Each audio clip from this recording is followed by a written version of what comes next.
Oke.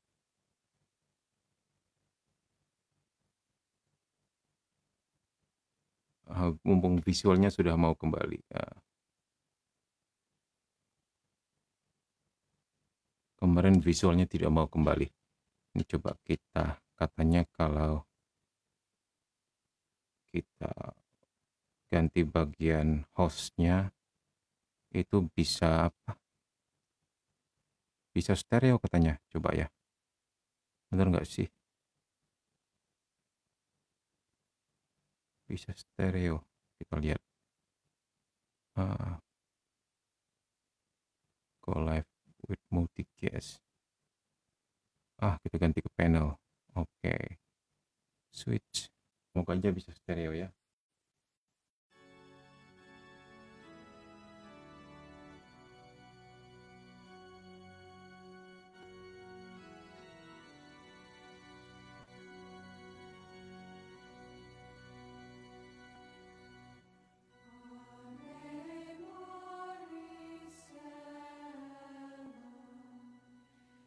Oke, sambil menunggu teman yang lain.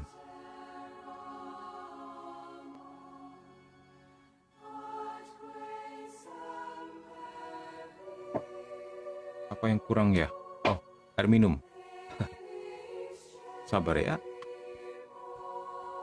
Air minum.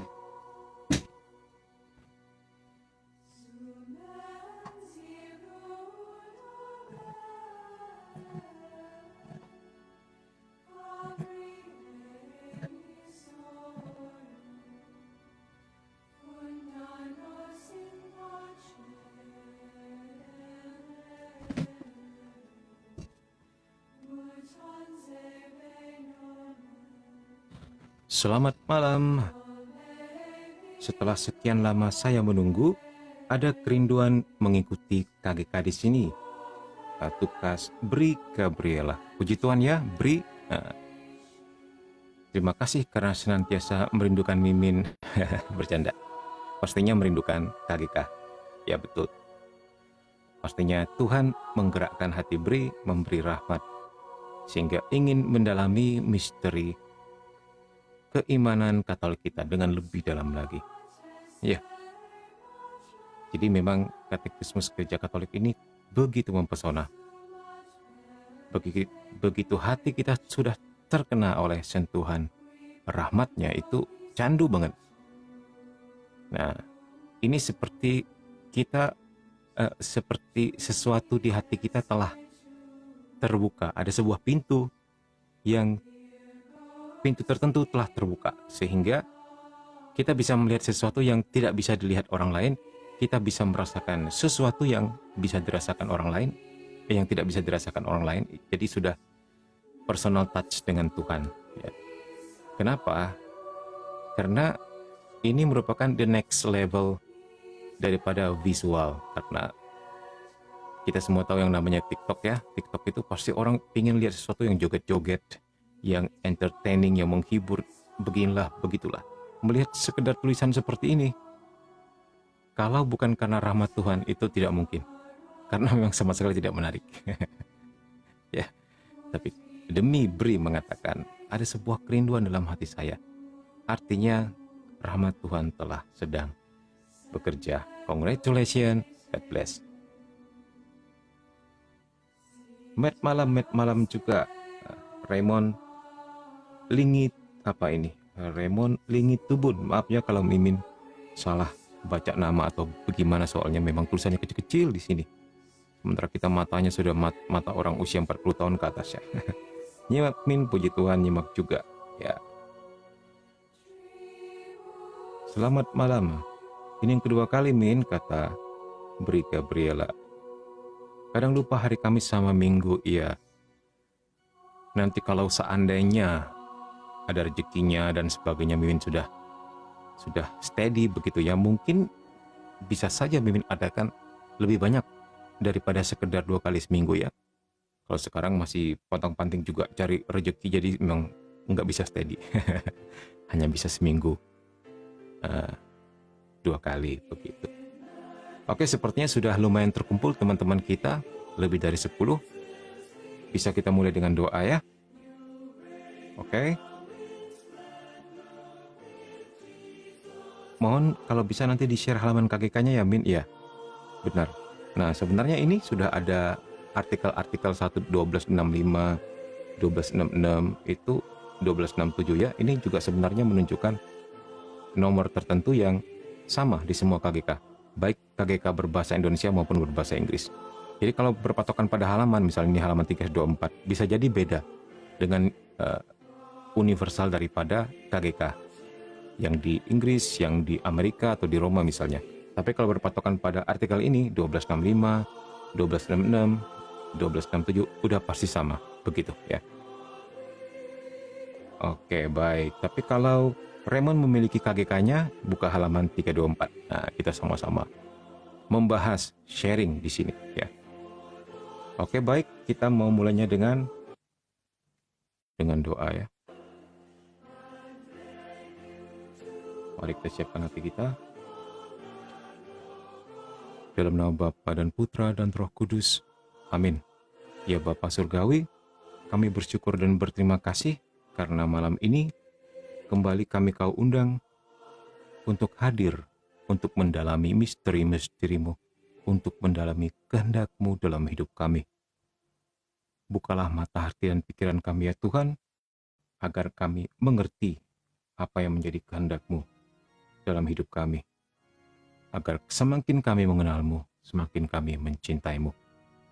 Dan biarlah rahmat baptis yang telah Kau berikan kepada kami di dalam hidup ini, sehingga kami telah dimeterai dengan nama Bapa, Putra, dan Roh Kudus, tetap menjadi pembimbing kami, penguat kami untuk terus berjuang menuju tanah air surgawi. Bunda Maria doakan kami, Malaikat Agung Mikael berperanglah bagi kami, para malaikat dan orang kudus, berjaga-jagalah bersama kami pada malam hari ini. Kemuliaan kepada Bapa dan Putra dan Roh Kudus, seperti pada permulaan, sekarang, selalu, dan sepanjang segala abad. Amin. Dalam nama Bapa dan Putra dan Roh Kudus. Amin. Baik. Salve, salve juga. Baik, Min, malam ini kita membahas tentang apa? Kita masih membahas tentang sakramen baptis yang kemarin masih belum terselesaikan ya. Jadi ini tinggal beberapa helai lagi sebelum pada akhirnya kita melompat ke sakramen Krisma. Jadi kalau di sini ada teman yang baru join bersama Mimin di sini, ya, kita akan membahasnya setiap perbutir-perbutir. Kemudian kita lihat kalian ada pertanyaan apa atau ada komentar apa, nanti kita jawab di situ ya. Atau ternyata ada juga teman yang sudah tahu jawabannya, boleh langsung dijawab temannya yang sedang komen di bawah begitu ya. Ya, oke. Kita mulai. Oke, untuk mereka yang sudah dibaptis, tepatlah kiranya jika gereja mengatakan kita semua adalah sebuah atau seorang ciptaan baru. Kenapa dikatakan demikian? Nah, kita akan melihatnya.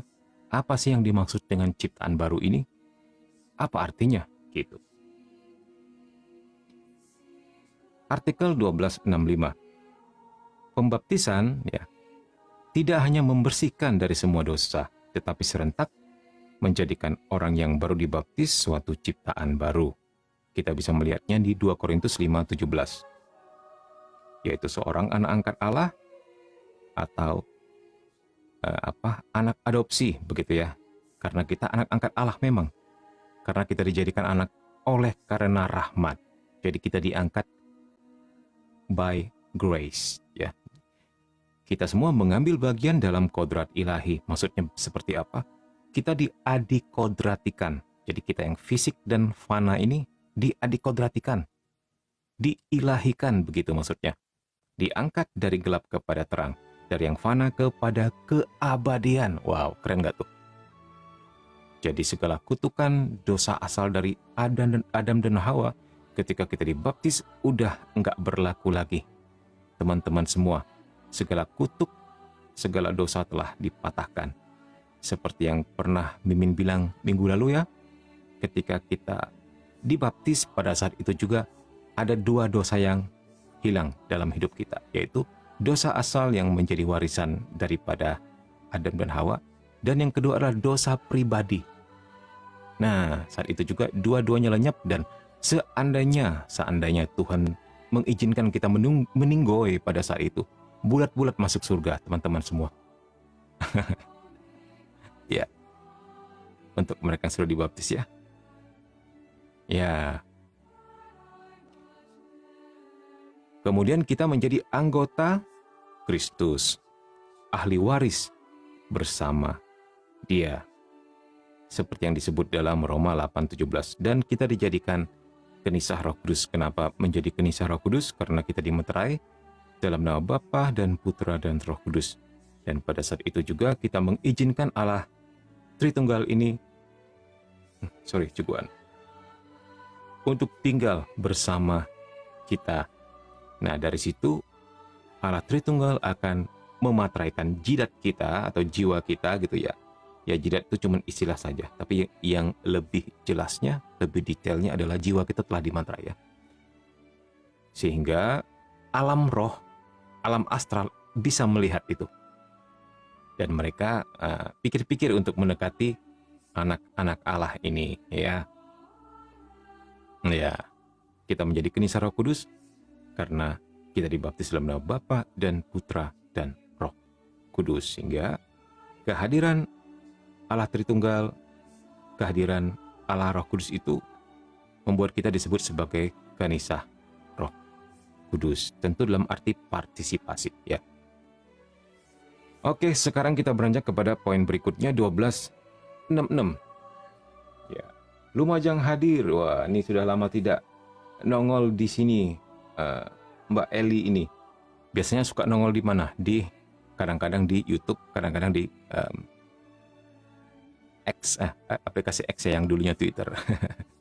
Kali ini tepat waktu untuk hadir di live pada malam hari ini. Welcome Eli ya, sehat selalu, God bless. Wow, belajar gratis kata Kristobi. Ya, gratis sekali ya. Upahnya adalah tap-tap, ya, like, share untuk teman-temanmu. Nah, dan kalau pingin berbagi rezeki boleh kirim gift-nya. Oke, baik. Raymond bertanya, maaf izin tanya admin, apakah admin ini seorang klerus? Enggak, admin awam saja ya. Awam yang mengenyam pendidikan seperti klerus. Jadi Mimin mengambil filsafat teologi. Ya, dan bahkan Mimin ilmunya 11-12 sama para pastor ya, cuman bedanya Mimin nggak ditahbis saja dan belum lanjut doktor. Itu aja. Jadi hendak mengatakan kepada dunia, kalau awam Katolik saja berpengetahuan seperti ini, apalagi pastornya, begitu loh. Dan juga untuk memberi testimoni kepada kita semua bahwa raihlah ilmu setinggi-tingginya dalam bidang apapun. Nah, dalam hal ini Mimin membuktikan bahwa awam pun bisa mengenyam pendidikan teologi ya setinggi-tingginya. Kita mengenal beberapa doktor teologi awam ya, seperti yang Mimin kenal Ci Ellen di Malang ya, dan beberapa lagi masih banyak.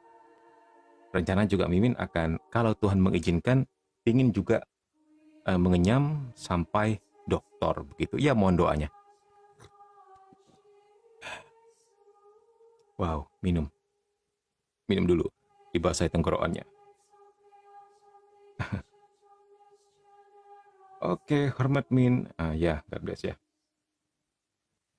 Bukan flutter. Flutter.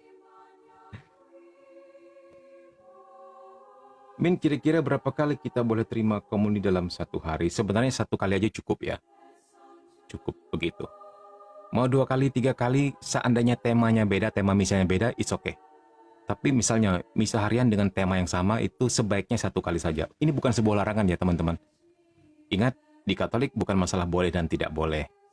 Kita lihat layak atau tidak layak aja sih kitanya begitu. Tetapi gereja mengatakan seandainya pagi ini misa harian dan ternyata siang ada yang meninggal, kamu ikut misa arwah gitu. Dan ternyata malamnya lagi misalnya ada misa yang lain, misa perkawinan, itu is okay karena beda tema. Ya. Tetapi Mimin sendiri sih menganjurkan. Karena sebenarnya memang kita tidak pantas dan tidak layak, dan 1 kali udah cukup banget. Misalnya tidak mau, misalnya sudah misa harian di pagi hari, terus siangnya ada misa perkawinan, kita nggak terima komuni pun nggak apa-apa, gitu.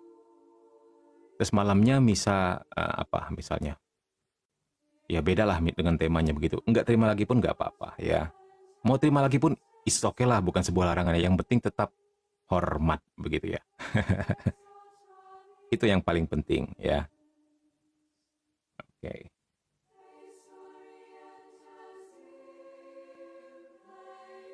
Ya. Ya puji Tuhan ada saudara kita yang muslim yang bertanya ini ya. Ya ini teman-teman kalau mau dijawab silakan, ada beberapa yang itu yang mungkin memang ahli di bidang permusliman boleh. Nah karena Mimin mengkhususkan diri untuk pendalaman iman kita Katolik, jadi hal-hal yang agak di luar topik bukannya tidak akan kita jawab, tapi nanti kalau ternyata tidak ada pertanyaan lain boleh kita coba jawab ya, tapi maksudnya bukan prioritas. Oke, baik. Dan puji Tuhan, terima kasih untuk teman-teman dari agama lain yang turut mendengarkan ya, semoga bisa mengambil manfaat dan diberkati. Min, saya mau tanya, kalau dosa besar itu contohnya apa ya, Min? Kalau 10 perintah Allah, bagaimana? Dosa besar itu sebenarnya dosa yang kita mengenal dua dosa ya. Ya, ini juga keluar dari sakramen baptis yang kita bahas ya, oke lah. Kita bahas tipis-tipis atau kecil-kecil saja. Kita mengenal dua dosa venial atau dosa ringan dan dosa-dosa berat. Walaupun keduanya tetap adalah sebuah kesalahan dan sebuah dosa ya. Tetapi kita dalam teologi moral mengenal yang namanya dosa kecil dan dosa besar. Itu jelas sekali Tuhan Yesus sendiri pun di dalam Injil membedakannya. Ada dosa yang bisa diampuni, ada dosa yang tidak bisa diampuni. Hal seperti ini ya. Ya, begitu. Jadi dosa besar itu adalah dosa yang dilakukan tanpa pertobatan. Nah, kita kan berpikir membunuh dosa besar. Tapi kalau ternyata orangnya bertobat. Ya, gitu ya. Ada orang yang mungkin menyakiti hati sesamanya ya, apakah dengan perkataan atau perbuatan yang mungkin sederhana, sekedar mengambil barang tetangganya yang kecil tapi tetangganya sangat sedih, tapi dia nggak pernah bertobat dan dia meninggal. Dosa seperti ini pun relatif dikatakan besar juga daripada orang yang bunuh ternyata bertobat. Ya, itu ya. Oke, ini bercerita tentang dosa dan pengampunan. Oke, sekarang kurang lebih seperti itu. Dosa besar adalah dosa yang lebih kepada melibatkan perkara yang lebih serius dan lebih besar. Dan ini menyangkut keselamatan jiwa. Misalnya, aborsi yang terus-menerus, tidak pernah bertobat, itu dosa besar. Pembunuhan itu dosa besar. Ya. Begitu.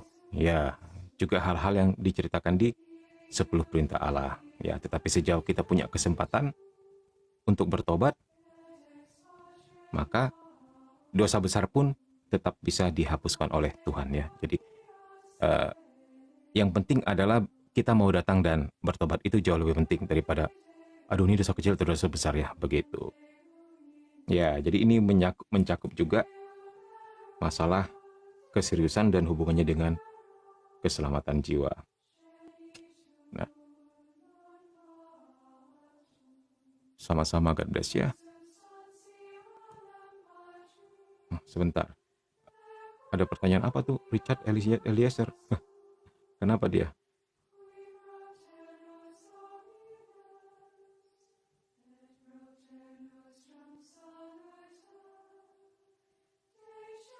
Iya, dosa mortal. Ya. Adalah dosa yang besar. Aduh, sebentar. Sebentar.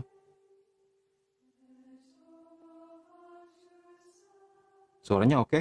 Tidak ada, maksudnya balance antara musik sama suara Mimin. Kalau sudah oke, komen-komen di bawah ya. Belum oke juga, komen-komen di bawah.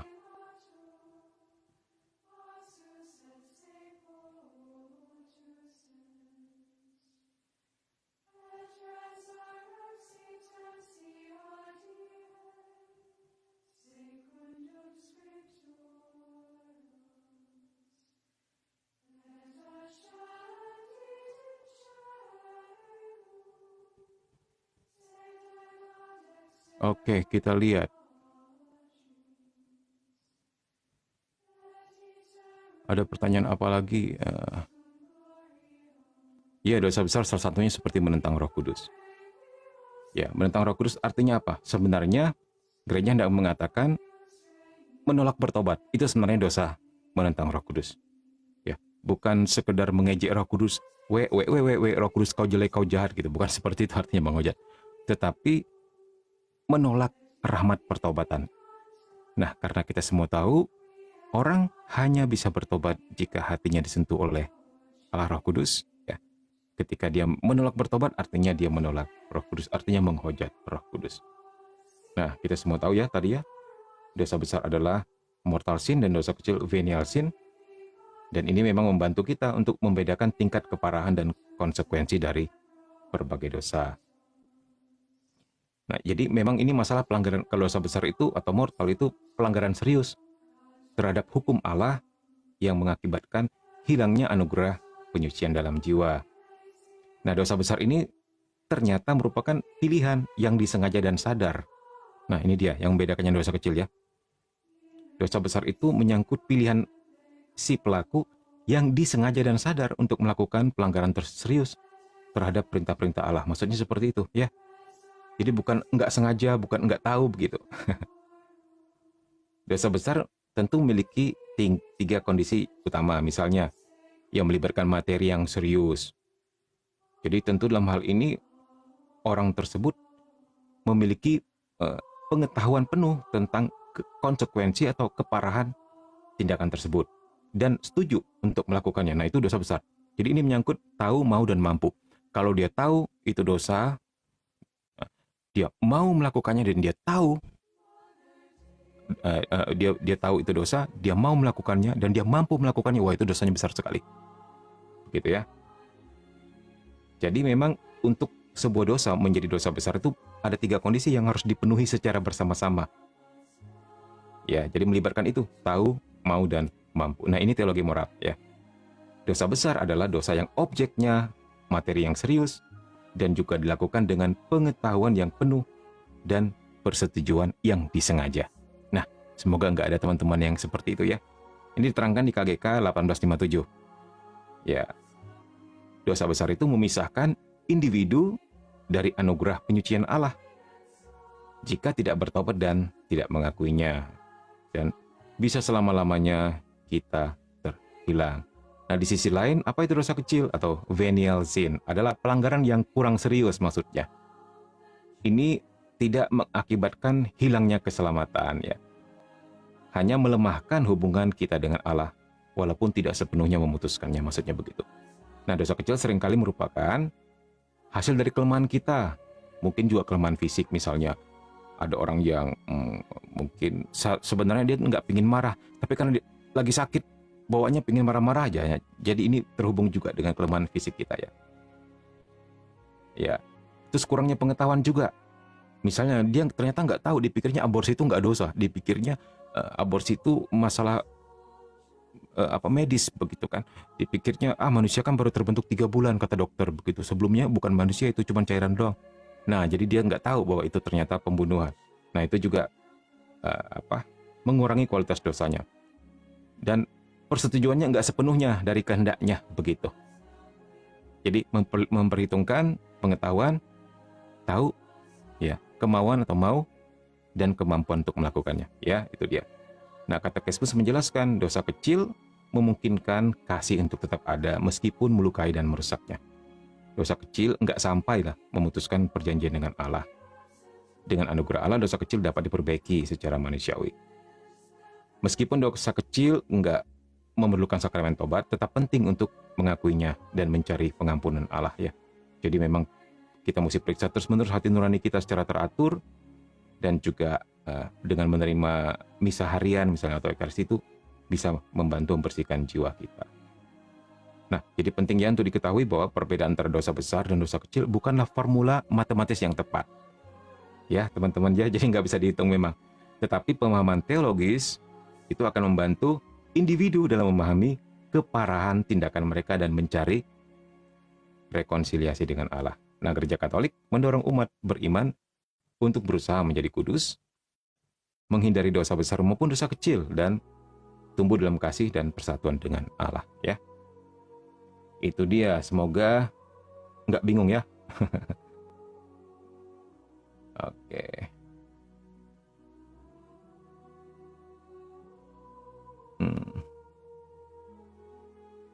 Ya, sebentar kita lihat.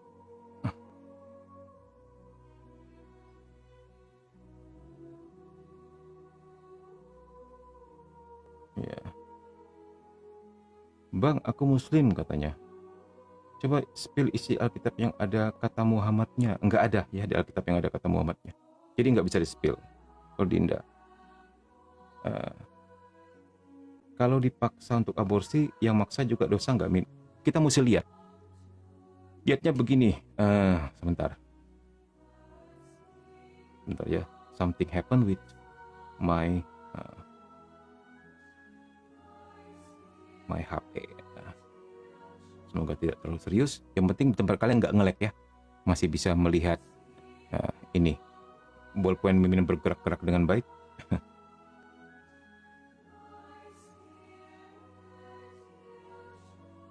Ya, sebentar ya. Apa yang terjadi ini? Ya, kita lihat.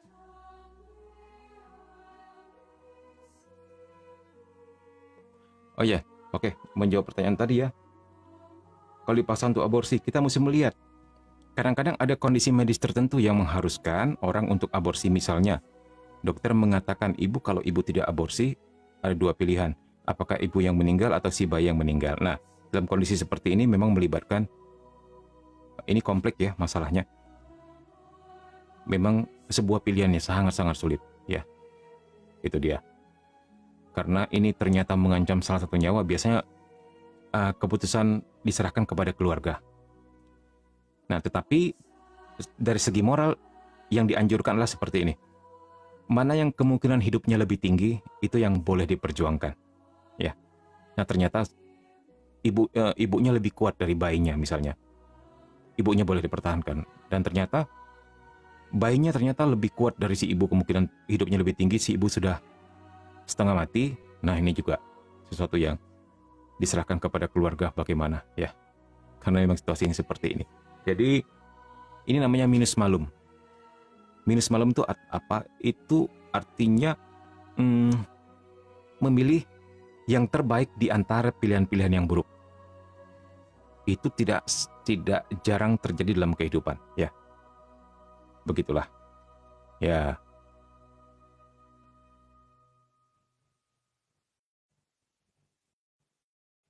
Min, kemarin Kamis live nggak, Min? Kamis kemarin live nggak sih ya?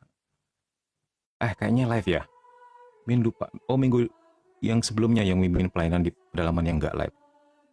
Kemarin masih sempat live. Ballpoint bergerak dengan baik, puji Tuhan. Puji Tuhan, malam ini ada 68.000 orang. Ya, di bless semuanya, diberkati semuanya ya oleh Tuhan ya. Jangan lupa like, share, tap, kasih tahu teman-teman yang lain ya. Ya. Dan baik juga kalau mau kasih gift. Min, kalau mau balik ke Katolik lagi bagaimana ya? Aku keluar dari gereja karena nikah. Nah, dikonsultasikan juga kepada suaminya.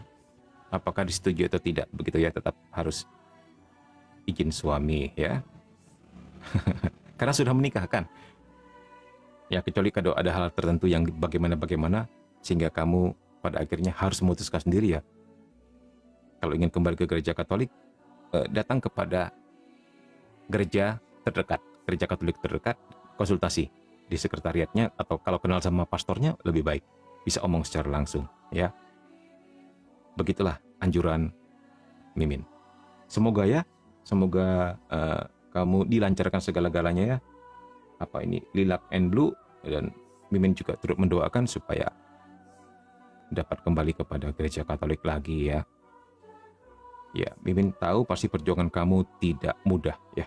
Tetapi di sini teman-temanmu yang ada di live ini pasti akan bantu dengan doa ya teman-teman. Bantu si Lilac and Blue, siapa namanya ini, untuk bisa dilancarkan dalam proses untuk menjadi Katolik kembali. Amin. Kan Mimin tahu anak muda zaman sekarang, bagaimana anak muda zaman sekarang, Dina. Karena Mimin sudah tidak terlalu muda lagi, walaupun enggak terlalu tua juga.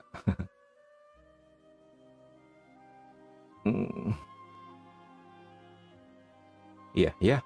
Oke, kita lanjutkan ya. 1266. Ya. Tritunggal Maha Kudus menganugerahkan kepada yang dibaptis rahmat pengudusan, rahmat pembenaran, yang 1, 2, 3. Apa itu? Menyanggupkan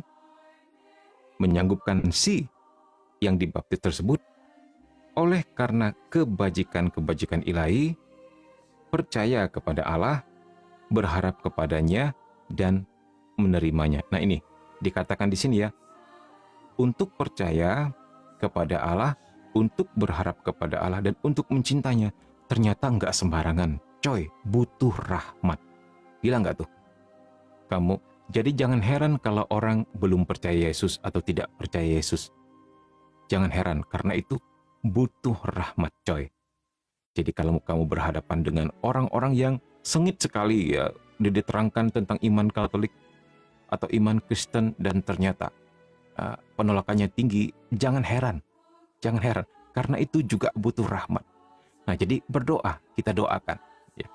Apalagi untuk teman-teman yang hidup di dunia apologet, yang suka berdarting-darting darah tinggi itu kan, yang sering berantem di dunia online dan sebagainya. Ingat, tujuan kalian berapologet bukan untuk menang. Nggak ada yang bisa kalah menang di situ. Ya. Tapi untuk menceritakan tentang kebenaran Tuhan dan berdoa agar Tuhan memberi rahmat kepada temanmu itu, ya, agar pada akhirnya mengerti iman Kristiani. Karena lihat di sini katakan apa?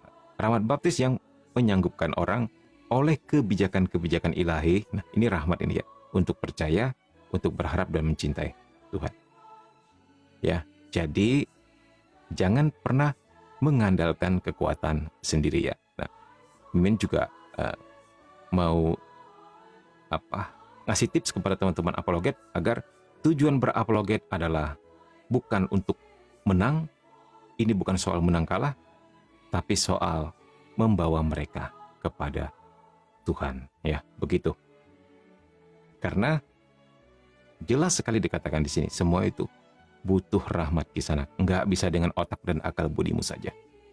Contohnya, kenapa kamu mengerti bahwa Yesus harus mengorbankan dirinya untuk penebusan dosa manusia? Kamu pasti tahu, kamu pasti mengerti.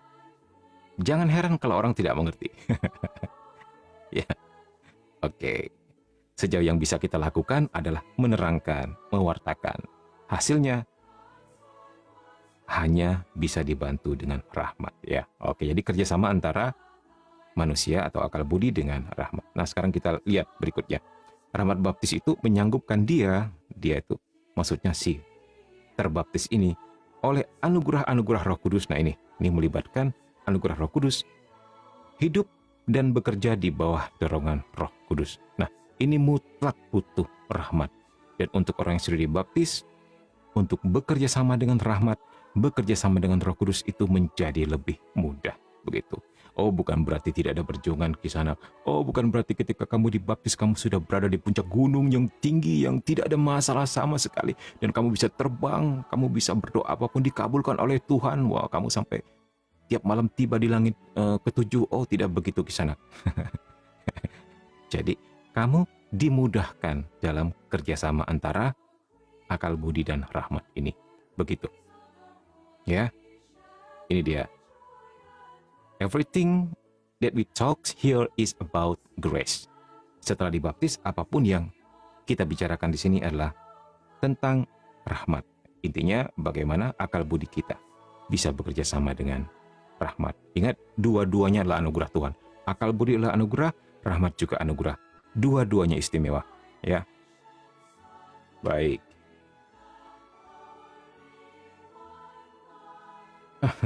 Kenapa ini? Sebentar kita lihat nih kalian komen apa di sini sebelum kita masuk poin yang berikutnya. Terima kasih Kak, sama-sama ya, Lilac and Blue, God bless you. Tetap terus maju di dalam imanmu, ya. Enaknya Min, maksudnya anak muda itu maunya enaknya, tapi anaknya nggak mau. Oh gitu ya. Ya begitulah anak muda zaman sekarang ya.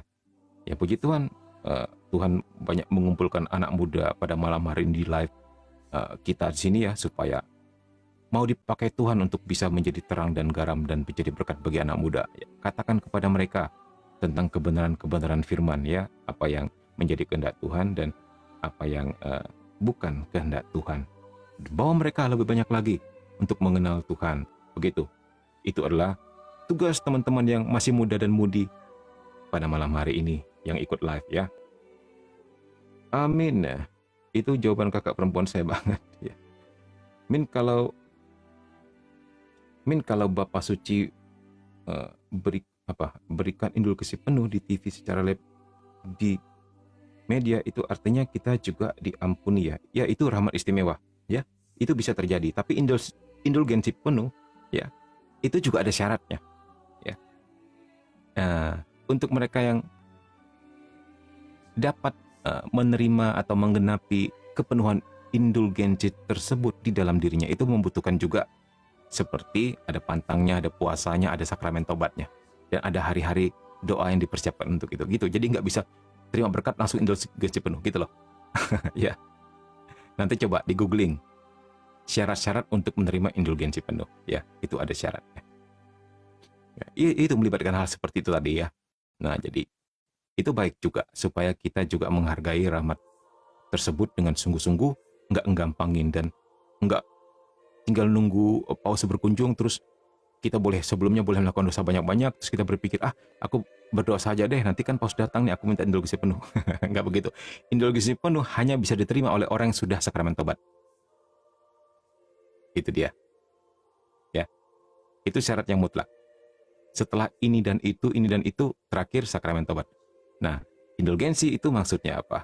Rahmat Tuhan yang diberikan kepada jiwa-jiwa yang sudah bertobat ya, untuk menghapuskan sisa siksa-siksa dosanya. Begitu. Ya, jadi syaratnya sudah bertobat dulu gitu. Jadi tidak berlaku untuk semua orang ternyata. Maksudnya jika dia tidak menerima sakramen tobat sebelumnya ya. Oke, baik. Kayak Ari jurusan helm air. Emang Ari kenapa? Ari salah satu contoh pemuda yang mau enaknya nggak mau anaknya gitu ya. Ya, jadi Mimin jadi rindu dengan Ari ini. Di mana dia ya? Panggil dong ke sini si Ari. Min, doain kami juga ya Min. Iya, sama-sama kita doakan ya. Mimin juga didoakan ya teman-teman. Jangan dipikir Mimin begitu kuatnya, begitu powerfulnya sehingga tidak mungkin lagi melakukan dosa. Itu sesat ya.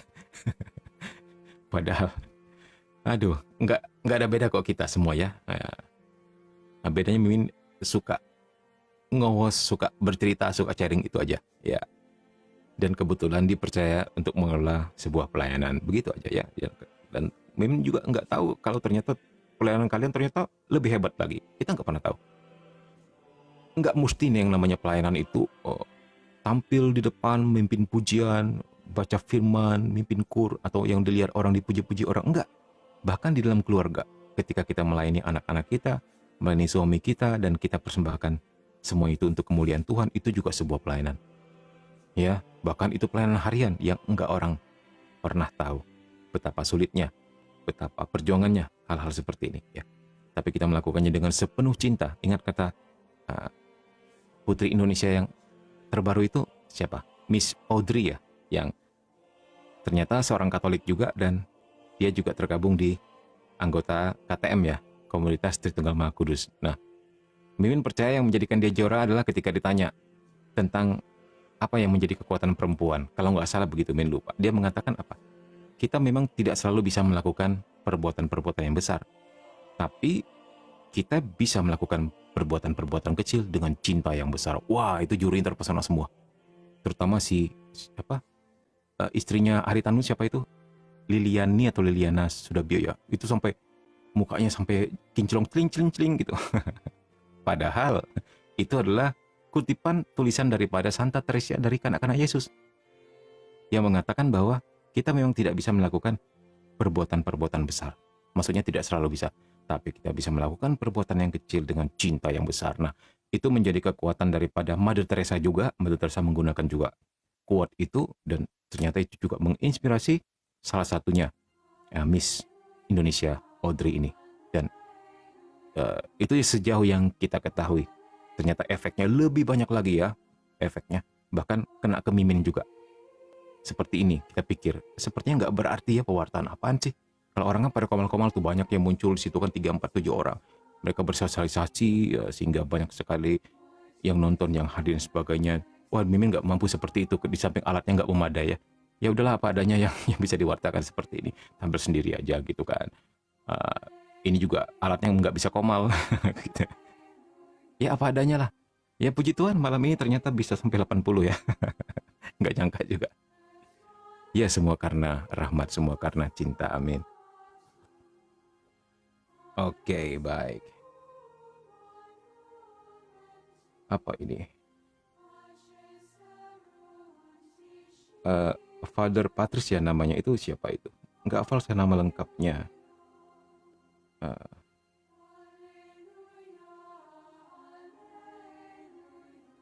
Saya beberapa kali ekaristi, kenapa menangis ya Min? 3 kali. Oh, 3 kali dengan Romo yang tidak sama. Terakhir tadi pagi. Maksudnya bagaimana? Maksudnya saya beberapa kali ekaristi, kenapa menangis ya? Maksudnya satu hari ikut beberapa kali ekaristi gitu ya? Dengan Romo yang tidak sama. Terakhir tadi pagi. Atau bagaimana? Min, organisasi Opus Dei di Vatikan menurut Min masih ada nggak? Waduh, Min kurang tahu nih. Opus Dei ya. Coba deh nanti Min cari tahu ya. Tap layar, tap baik. Ya bantu dan tap layar supaya Min menjadi kaya. Kayak berkat maksudnya. Oke, kita lanjutkan teman-teman. Masih ada butir kedua dan ketiga. Ya. Oke, yang ketiga ya. Rahmat baptis membuat Tritunggal Maha Kudus mengaruniakan kepada si yang dibaptis ini kebajikan-kebajikan susila. Nah ini dia, moral, attitude, etika, supaya bertumbuh dalam kebaikan. Nah kalau kita melihat di sini, semuanya adalah rahmat adikodrati, sesuatu yang di luar batas-batas fisik yang Tuhan kasih. Ya, ini melimpah ruah, ini luar biasa. Apakah artinya masalah hidup kita telah selesai ketika dibaptis? Kita menjadi manusia super? Oh, enggak seperti itu, Kisanak. Hidup kita masih belum selesai, ya. Kita masih harus terus berjuang, tetapi dimudahkan karena Tuhan melimpahkan banyak rahmat untuk kita, ya. Dan kita dimudahkan untuk dilancarkan untuk segala sesuatunya kalau kita terus-menerus nempel sama Dia dan mengandalkan Dia terus. Begitu. Jadi, Mimin lebih senang menggunakan kalimat ini. Selalu ada pertolongan bagi orang percaya. Gitu. Ya, itu juga yang berkali-kali terjadi dalam hidup Mimin ya. Kayaknya udah tersudut, kayaknya udah semaput, nggak ada jalan keluar. Di detik terakhir selalu ada sesuatu yang Mimin lakukan pada akhirnya. Yang begitu udah disadari beberapa hari kemudian mikir, lah kenapa gua buat ini ya? Gak tahu juga rasanya pingin buat itu aja. Kayak terdorong begitu gitu. Dan ternyata menyelamatkan gitu. Atau kalaupun ternyata bukan karena kita, ada saja orang yang melakukan hal itu untuk kita. Itu ajaib juga. Berjalan bersama Tuhan itu, Mimin suka mengatakan ngeri-ngeri sedap.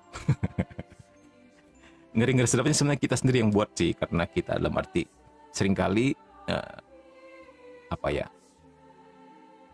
seringkali kurang persiapan. Dan akhirnya berharap mujizat terus begitu maksud Mimin. Padahal itu juga nggak baik ya. Karena Tuhan kasih akal budi, harusnya kita bisa well planning terhadap segala sesuatu begitu.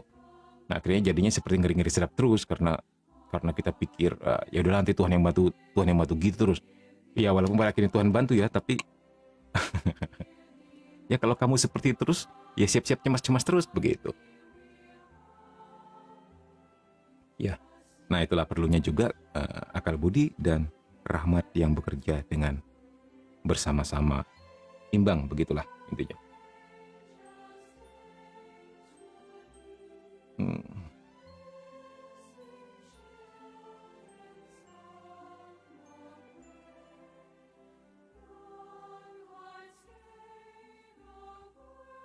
Min, saya lagi baca buku Rohani Nyala Api yang Hidup oleh Yohanes Halib. Wow, di buku berat semua dibaca oleh Dinda nih.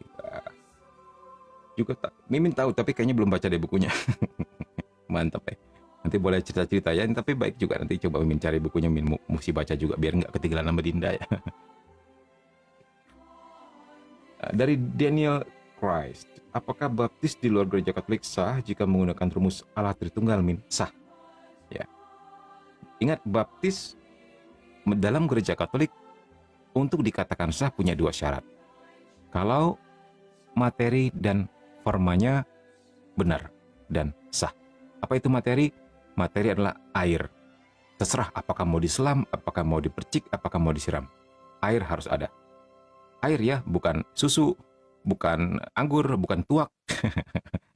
Ya, oke. Terus forma. Apa formanya? Formanya adalah aku membaptis engkau dalam nama Bapa dan Putra dan Roh Kudus. Harus ada kata-kata itu. Tidak boleh hanya aku membaptis engkau dalam nama Yesus saja, atau dalam nama Bapa saja, atau atas nama Roh Kudus saja. Enggak boleh. Atau ada juga yang formanya berbeda, seperti yang dipercaya oleh aliran oneness.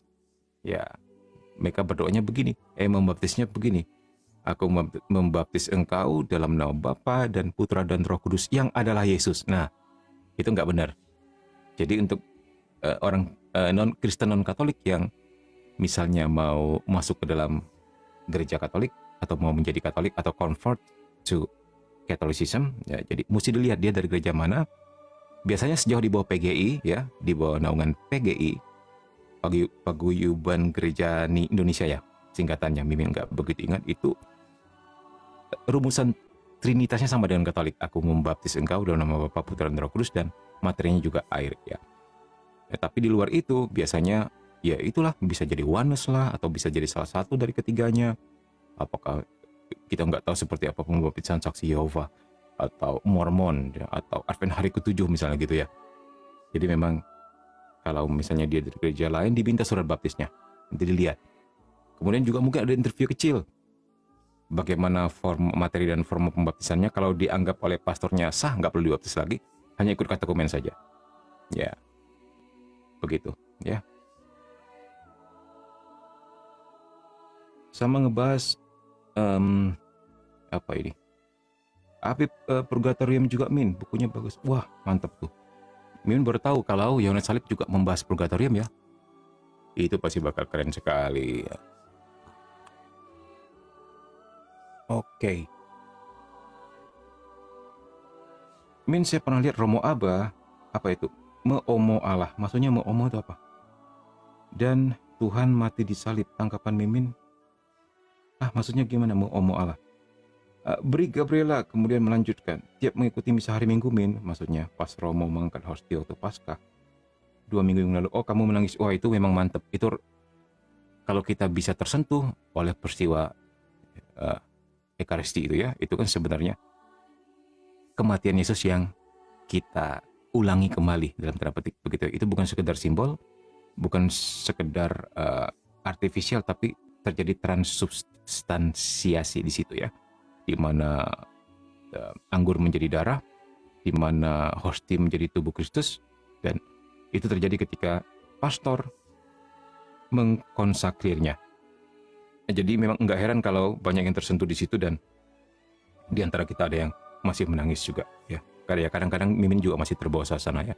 Mimin sih syukuri aja, dan bagi Mimin itu sebuah karunia air mata ya, untuk boleh tetap bernyala-nyala dengan cinta kepada salib, kepada peristiwa kematian Yesus itu yang ketika bangkitnya menyelamatkan kita. Disyukuri ya, syukuri kalau kamu masih tersentuh oleh rahmat untuk bisa merasakan kembali peristiwa itu ya. Puji Tuhan. Iya, sah kalau terdaftar di PGI. Oke.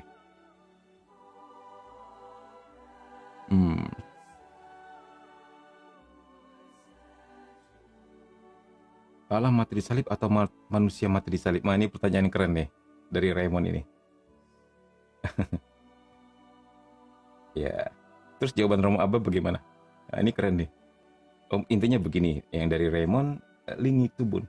Min, pada waktu penyaliban yang mati itu Yesus sebagai Allah atau Yesus sebagai manusia? Ayo, ada yang bisa jawab? Lagi ramai kemarin-kemarin ya, nggak tahu sekarang masih ramai nggak? Nah, terutama di gereja sebelah ya. Kemudian misa tadi pagi ada Romo tamu untuk penggalangan dana. Saya melihat Romo itu menangis seperti melihat kehadiran Tuhan kita Yesus Kristus ya. Oke. Dari Dinda.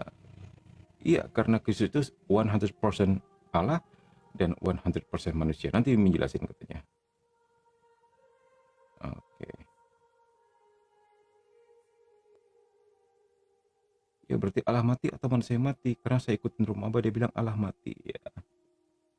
Terus Dinda menjawab, dua-duanya. Ya, benar jawaban Dinda. Dua-duanya memang mati. Ya berarti Allah mati kan? Yes. Karena Yesus itu 100% Allah dan 100% manusia. Ya, mungkin agak mengacaukan kita ya dikatakan Allah mati ya. Tetapi itulah yang terjadi. Sebenarnya tepatnya mematikan diri gitu, karena dia berkuasa untuk mengambil nyawanya sendiri. Ingat ayat itu? Aku berkuasa untuk mengambil nyawaku sendiri, berkuasa untuk menyerahkannya, dan berkuasa untuk membangkitkan lagi. Ingat ayat itu? Dia mengerti seperti ini, maka kita nggak galau lagi. Dia bisa bikin dirinya seperti itu. Iya. Kalau enggak, yang mati itu cuma manusia. Ya Allah, yang Yesus itu enggak menderita, itu enggak benar. Berarti Yesus enggak 100% Allah, enggak 100% manusia, kan gitu.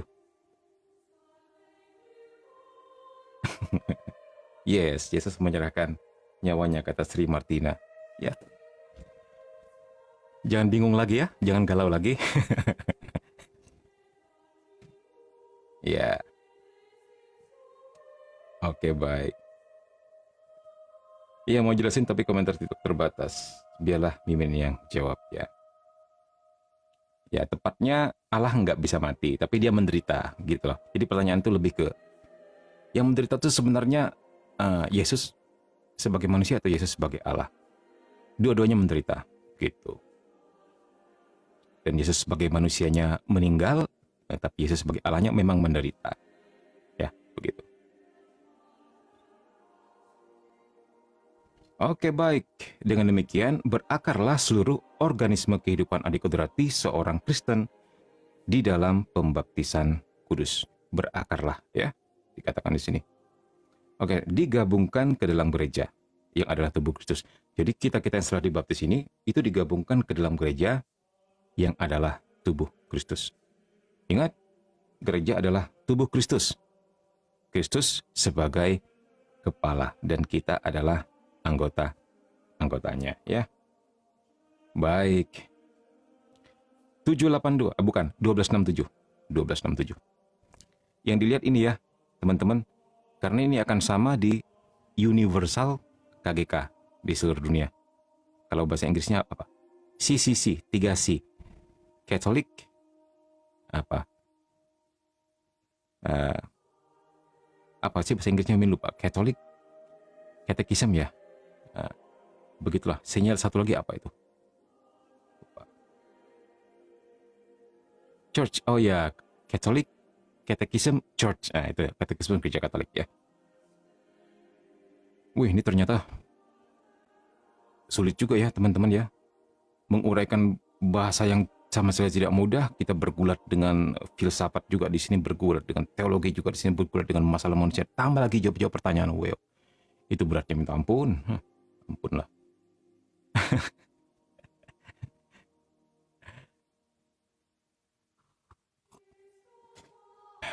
Baik. Enak sekali air putih ini. Belum pernah minum air putih. Ayo, minum bersama Mimin.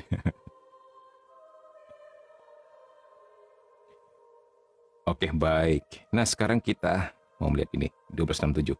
Pembaptisan menjadikan kita anggota-anggota tubuh Kristus.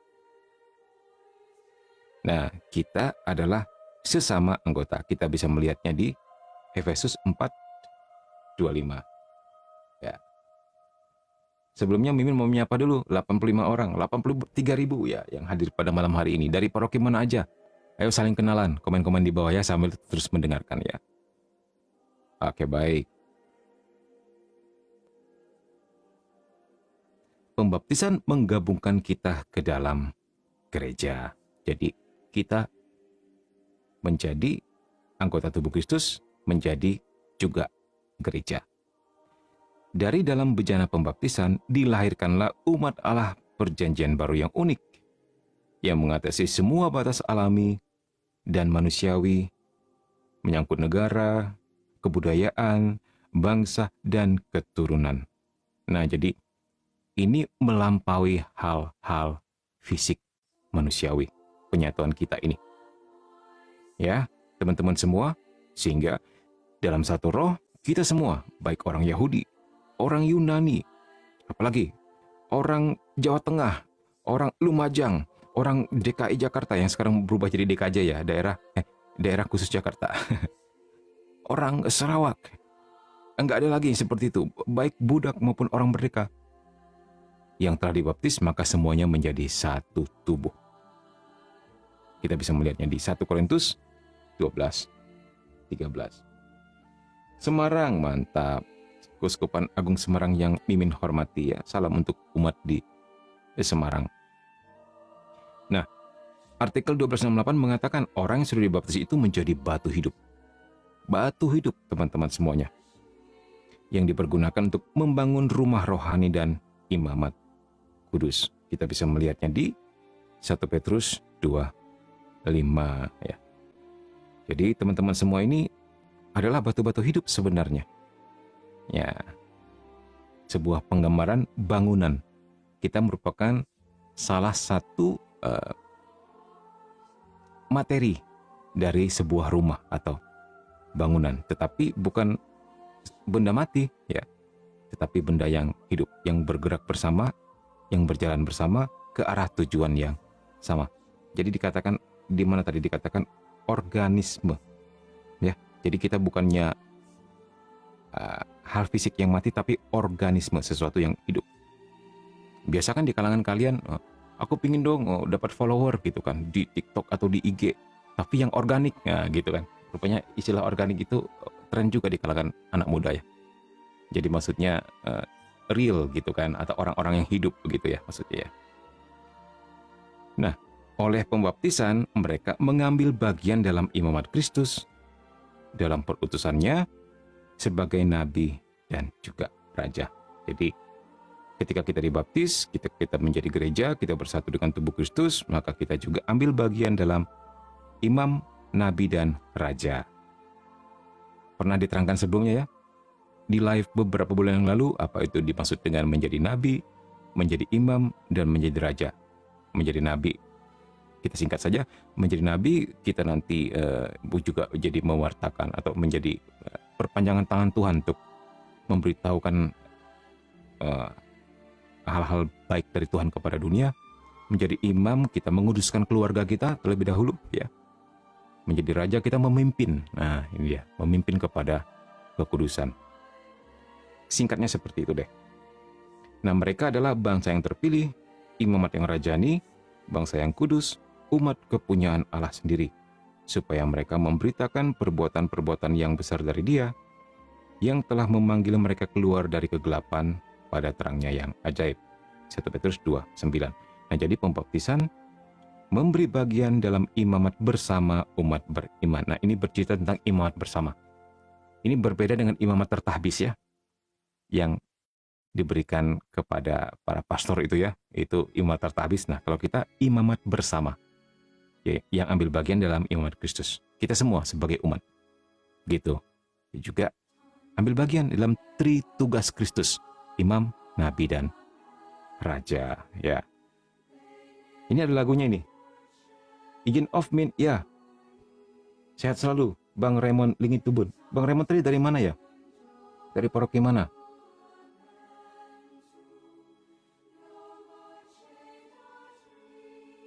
Ya, baik. Ini ada lagunya nih. Kamulah bangsa yang terpilih, imamat rajani, bangsa yang kudus, umat kepunyaan Allah, untuk memberitakan perbuatannya yang memanggil engkau dari kegelap pada terangnya yang ajaib. Wah, keren lagu itu. Pernah dengar? Ya, pernah dengar? Nanti googling ya lagunya ya. Kamulah bangsa yang terpilih, begitu. Keren. Jadi setiap lagu-lagu yang dibikin oleh pencipta lagu rohani itu, ketika mengambil dari kitab suci, itu powerful sekali. Jadi seandainya ada pengajaran-pengajaran seperti ini, memudahkan kita untuk ternyata ada lagunya ya gitu. Jadi tinggal kita nyanyiin aja. Bagus sekali.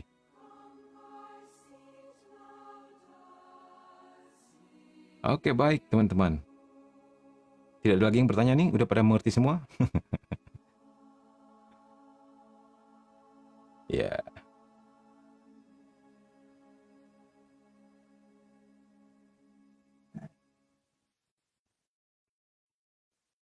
Oke, baik. Kita lanjutkan kalau begitu. Wah, mantap nih teman-teman Komsa malam ini. 86.000 orang, semuanya mantep-mantep. Semuanya pada mengerti. Semuanya kurang bertanya. Itu keren banget ya. Berarti pewartanya berhasil. Ya, Mimin Sabtu kemarin barusan pulang dari Kubing lagi ya. Kita pembinaan di sana. Setelah kita memberikan seminar di sana, kita follow up gitu.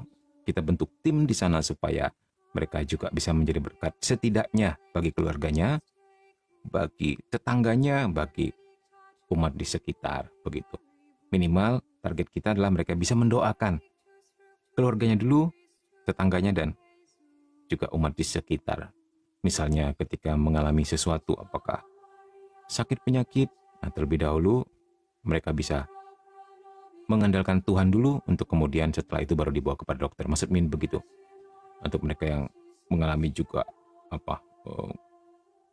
gangguan intervensi dari kuasa kegelapan, setidaknya teman-teman yang sudah menjadi tim ini bisa mendoakan begitu. Ya, sebelum dibawa ke tempat lain. Jadi kita serahkan kepada Tuhan dulu dalam doa. Setelah itu kalau memang tidak membaik, baru kita serahkan kepada ahlinya. Ya, jadi nah karena di pedalaman itu dikit-dikit kedukun, seringkali begitu. Mau apakah itu sakit medis beneran atau itu sakit nggak jelas dan itu bisa membahayakan ya.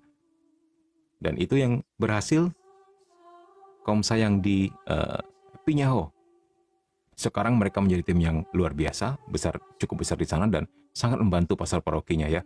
Dalam tugas apapun yang diserahkan kepada mereka semuanya beres, semuanya juga berbuah positif, dan mereka memberi sumbangsi yang tidak kecil kepada umat dengan karya dan pelayanan mereka. Jadi di sana ketika ada umat yang sakit penyakit atau mengalami ini dan itu, mereka minta doakan mereka dulu. Begitu, enggak lagi pergi ke dukun gitu. Nah, itu mantap sekali ya.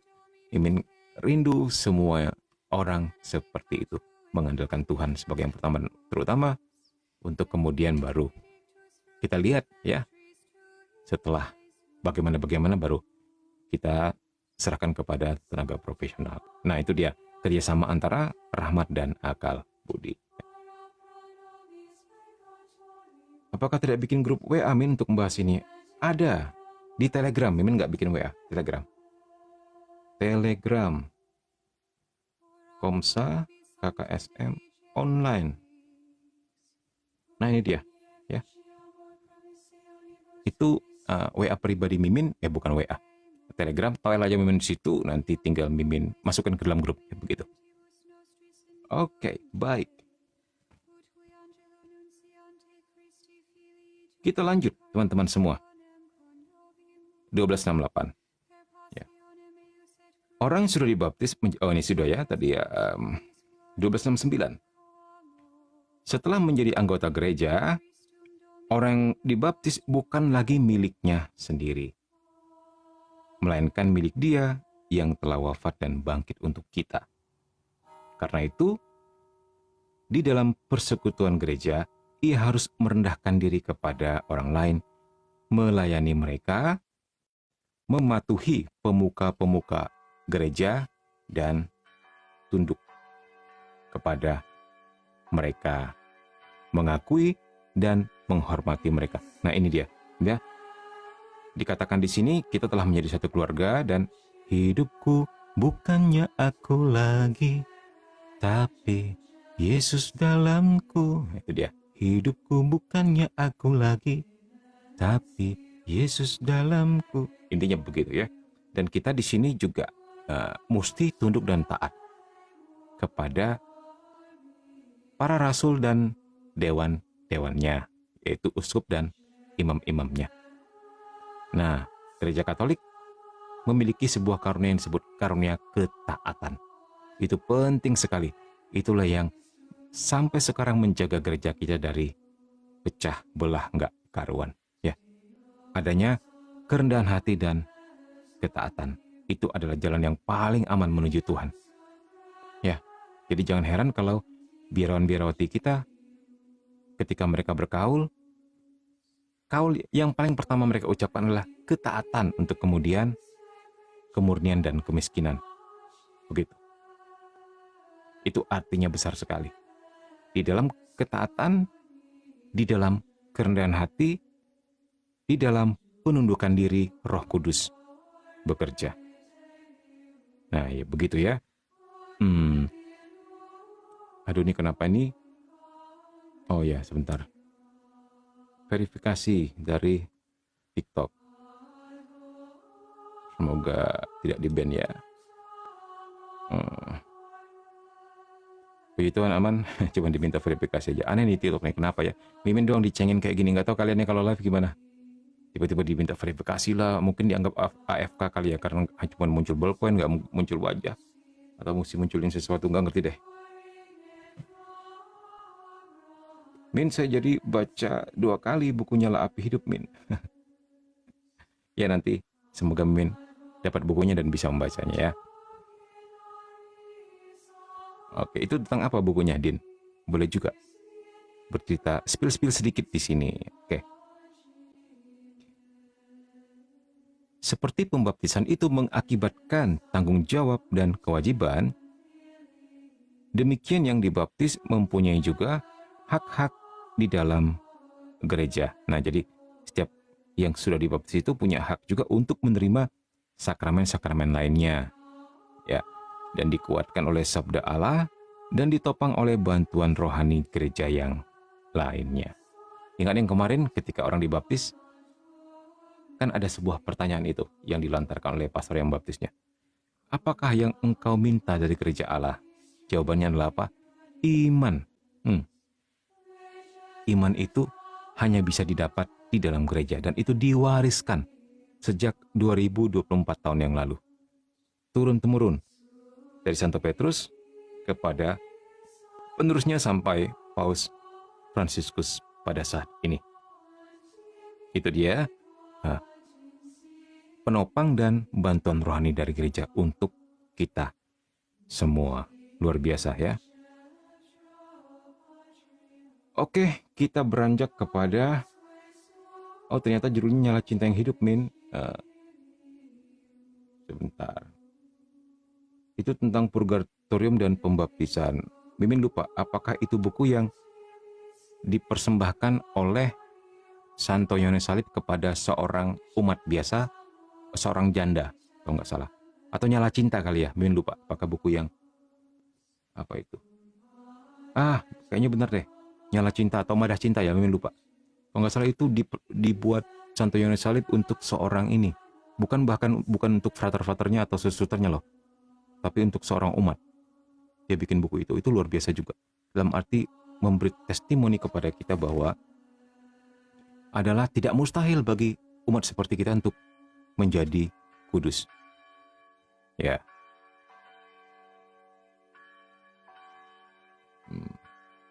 Wow, mantap. Nah kan puji Tuhan Min masih ingat ya. Min, apa benar keselamatan ada di luar gereja? Ya. Ini pertanyaannya bakal panjang ini ya. Ini bisa ya, bisa tidak. Sebenarnya ada Mimin spill sih di sini ya. Kalau mau jawab panjang, nanti dicek di sini aja ya. Mimin pernah sih di playlist sebentar. Di playlist Mimin di playlist ini ya. Mana ya? Mungkin di spiritualitas atau teologi ya. Coba deh dicek. Ini mungkin ya.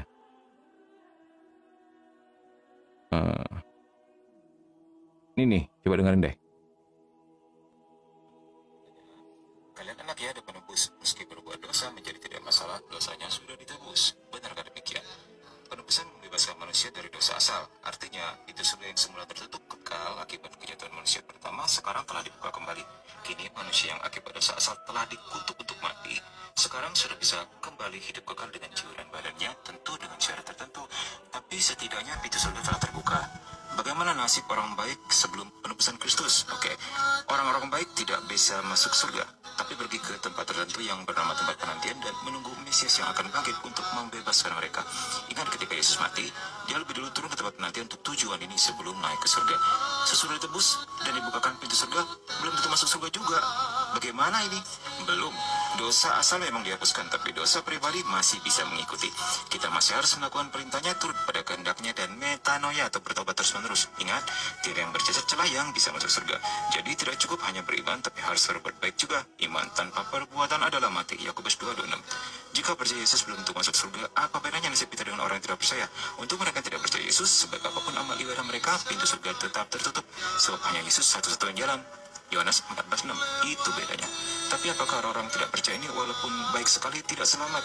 Belum tentu juga. Gereja cuman tidak tahu cara lain selain dibaptis, percaya Yesus, dan berlaku baik untuk selamat. Ini ya, Untuk jawabannya. jiwa baik yang tidak percaya, gereja menyerahkannya kepada belas kasih kerahiman Allah dan percaya bahwa mereka bisa diselamatkan seturut value mereka di mata Allah dengan cara Allah. Selain bahwa gereja mengakui adanya nilai-nilai kebenaran pada agama dan kepercayaan lain, Bisa diselamatkan, gereja menyadari tidak bahwa sama dengan Allah pasti menciptakan diselamatkan. semua makhluknya dan menghendaki semua orang selamat serta berbahagia bersamanya. Jadi, tetap Yesus yang menyelamatkan mereka, bukan yang lain, dalam kebijaksanaan yang tak terselami, seturut cara dan kehendaknya yang mungkin tidak pernah kita ketahui. Terpujilah Allah. Nah, nanti dilihat kembali ya di bagian playlist teologi dan spiritualitas. Oke ya. Baik. Sebentar. Baik. Wah, jadi mengganda-ganda begitu suaranya. Aduh, sayangnya cuma suara ya. Kalau duit kan lebih enak. Bisa mengganda-mengganda. Min izin pamit, ya lagi nggak enak badan. Ya, sehat selalu Dinda ya. Semoga cepat sembuh, segera istirahat ya. Oke. Oke, baik, kita lanjutkan. 1270. Orang yang dibaptis telah dilahirkan kembali menjadi anak-anak Allah. Mereka wajib mengakui di muka orang-orang iman yang telah mereka terima dari Allah melalui gereja. Lumen Gentium 11. Serta untuk mengambil bagian dalam kegiatan apostolik dan misioner umat Allah. Nah, jadi maksudnya baptis juga mesti diketahui oleh umum, begitulah. Itu sebabnya ada perayaan pembaptisan, kecuali dalam keadaan tertentu, misalnya dalam keadaan darurat ya, misalnya dalam keadaan perang atau dalam keadaan yang begitulah, di penghujung kematian dan sebagainya, itu hal-hal istimewa ya.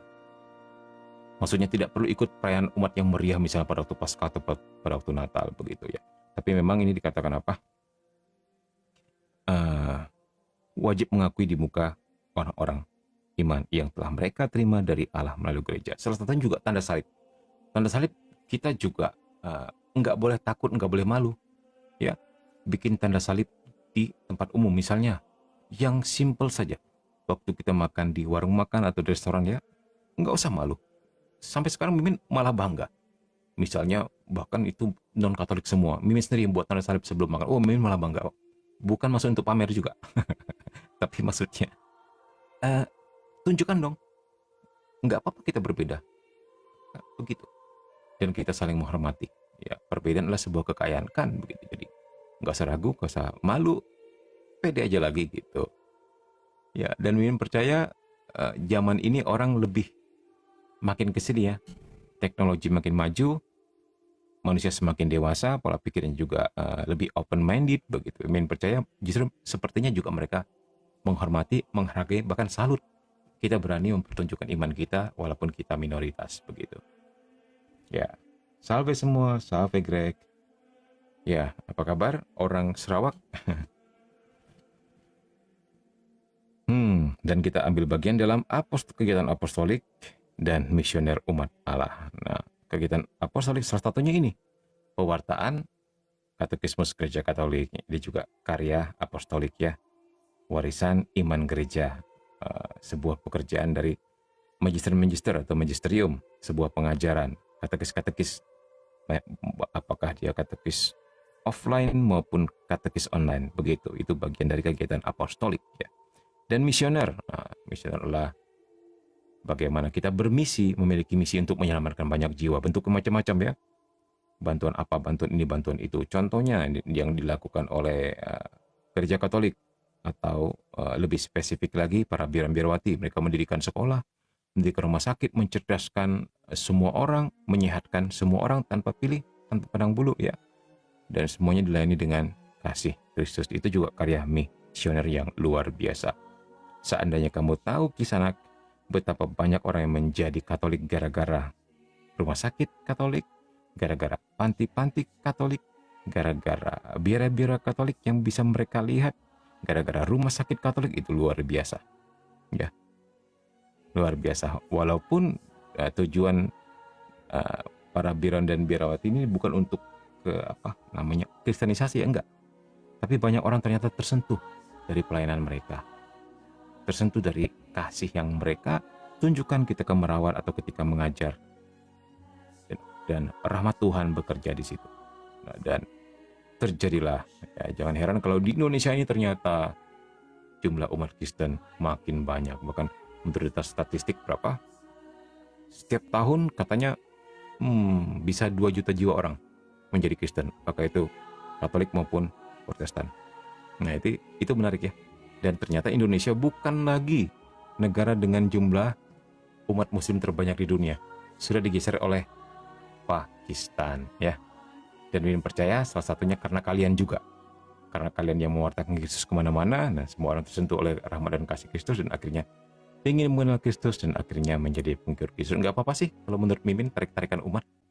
Misalnya umat kita juga ingin pindah, ya silakan aja, karena umat beragama itu dibebaskan, ya. Itu hak asasi manusia. Nggak usah takut. Ya, bicara hal ini juga Mimin nggak takut karena itu hak asasi manusia kalau orang mau beragama, ya. Oke, baik. Shalom dari Sabah. Ya.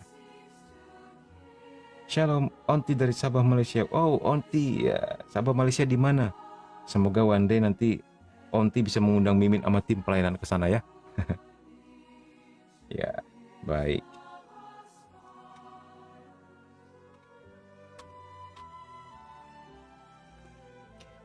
Onti sudah berapa kali ikut live-nya Komsa KKSM, Onti?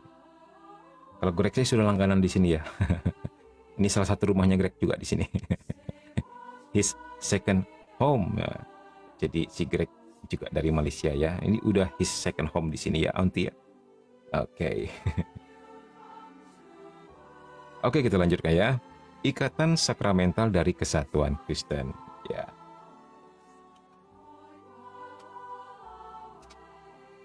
Baik. Artikel 1271. Pembaptisan membentuk dasar persekutuan semua orang Kristen. Ya, jadi kita dipersatukan oleh rahmat baptis menjadi satu persekutuan, ya. Sampai sekarang Mimin masih bingung nih arti persekutuan nih. Ini kata dasarnya apa gitu, ya? Kutu, ya, kata dasarnya, atau sekutu, ya? Ada yang tahu, komen-komen di bawah, ya. Kalau kutu jelek sekali, ya. Masa kita menjadi kutu sama kutu gitu, ya. Jadi bersekutu. Ya, atau sekutu gitu, ya. Sekutu kan artinya satu kutu. Mana yang benar nih? Oke, kalau di Malaysia bilangnya apa? Persekongkolan, ya, atau apa? Ya.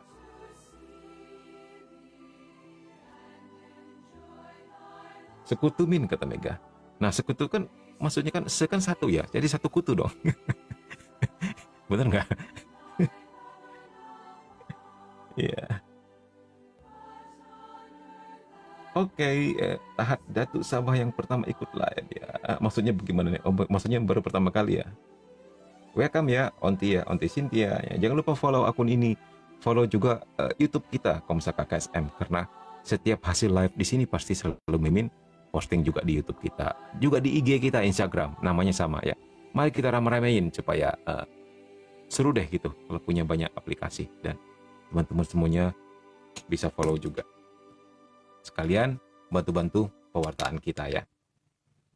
Siapa tahu one day kita bisa bentuk Komsa Sabah. Nah, kemarin barusan Mimin sama tim bentuk Komsa di Kubing Sosok, masa daerah Indonesia. Sosok ini biasanya dilewati juga bus dari kalau mau ke Kucing. Biasanya misalnya dari Kucing ke Pontianak pasti singgah juga di Sosok untuk biasanya makan gitu.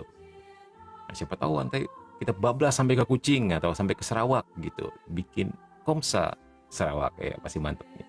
Dengan kepala pukulnya si Greg. Sekutu atau kesatuan juga, Min? Oh, sama, ya, di Malaysia, ya. Min pernah ke Surabaya dulu. Mimin di Malang tahun 2000 sampai 2004. di STFT Widya Sasana Malang, itu di Sekolah Tinggi Filsafat dan Teologi. Ya kadang-kadang ke Surabaya juga. Surabaya yang panas membara itu ya, nggak tahu sekarang udah menjadi dingin belum. Atau bahkan menulari panasnya ke Malang, menjadi Malang jadi tambah panas gitu ya. Oke baik, oke. Terus dalami tentang sekutu ini ya, nanti Mimin juga mau googling, masih penasaran nih. Sekutu, kutu, atau satu kutu, nggak ngerti dah, udah. Nanti kita lihat deh. Nah, tapi yang penting tahulah artinya ya.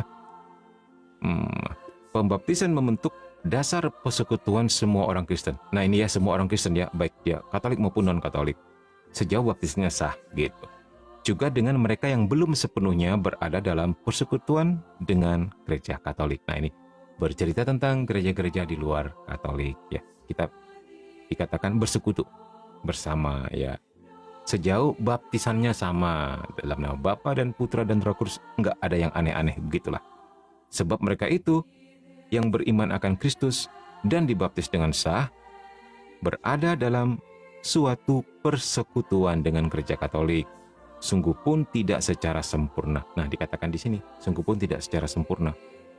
Ya. Sungguh pun begitu, karena mereka dalam baptis dibenarkan berdasarkan iman, nah, jadi mereka disaturagakan dalam Kristus. Oleh karena itu, mereka memang dengan tepat menyandang nama Kristen, dan tepat pula oleh putra-putri gereja, maksudnya gereja Katolik ya, diakui selaku saudara-saudari dalam Tuhan. Jadi kita bersekutu juga bersama gereja-gereja Katolik, dan kita bisa mengatakan saudara-saudari di dalam Tuhan. Weh, mantap, kita satu kutu, kita sekutu gitu ya.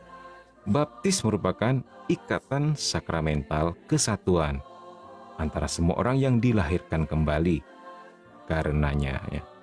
Mantap ini, hampir 100 malam ini. Apa kalian mengerti semua apa kata-kata di sini? Nggak ada yang bingung. Ini kata-katanya bahasanya berat loh. Hebat sekali kalian tidak beranjak ya. Nah sekarang jadi 58. Wah. Luar biasa.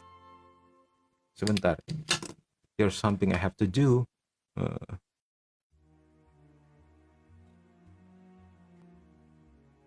Okay, let's continue.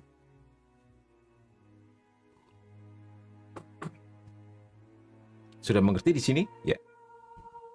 Mudah-mudahan bisa ke Surabaya ya, Min. Bisa ke Surabaya lagi maksudnya. Iya, berdoakan ya. Sekarang Mimin masih belum terlalu bisa kemana-mana ini. Nanti kalau Mimin ke Surabaya pas hari Kamis sama Jumat, gimana dong mau live-nya? Bisa sih. Tapi nggak pakai sound system dong, langsung ditodong ke mulut aja gitu. Is oke lah, nggak apa-apa. Tapi mau tak mau Min mesti bawa katekisme setebar ini kemana-mana gitu ya kalau jalan-jalan. Atau via itu aja deh, via apa? PDF ya. Min berarti kalau rumusan baptis beda, kita tidak dalam persekutuan ya Min? Iya. Dengan saksi Yehova kita bukan persekutuan. Apa yang ketujuh, Mormon bukan. Hal seperti ini karena pertama selain baptisannya beda, saksi Yehova pun mengatakan bahwa Yesus itu bukan Tuhan, tapi penjelmaan dari malaikat Mikael. Seperti ini. Ya. Dan selain sebagainya, hancur lebur dah pokoknya. Belum lagi ada 40.000 denominasi ya yang saling berbeda-beda itu. Aduh, pusing dah. Sampai Tuhan Yesus mungkin sudah lupa nama-nama mereka. Oke. Shalom dari Keningau, Sabah. Shalom juga orang Keningau, Sabah. Puji Tuhan ada banyak orang banyak saudara-saudara dari negeri jiran ya. Semoga menjadi berkat ya teman-teman di sana. Oke, kita berbicara tentang materai rohani yang tidak terhapus. Ya.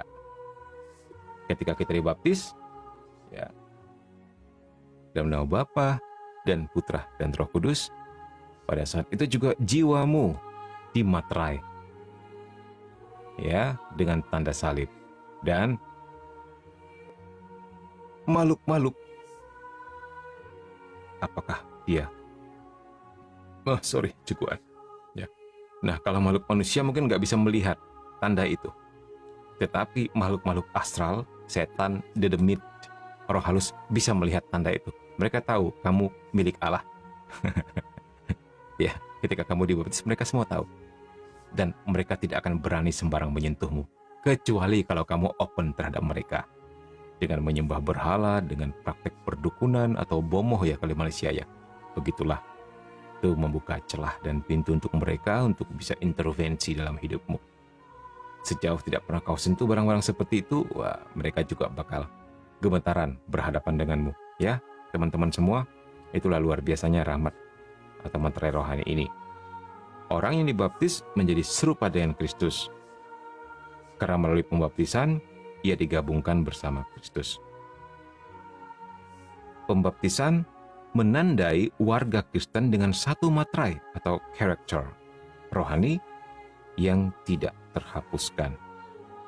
Suatu tanda bahwa ia termasuk bilangan Kristus. Wah, ini menyenangkan sekali. Good news for you. Tanda ini tidak terhapuskan oleh dosa manapun.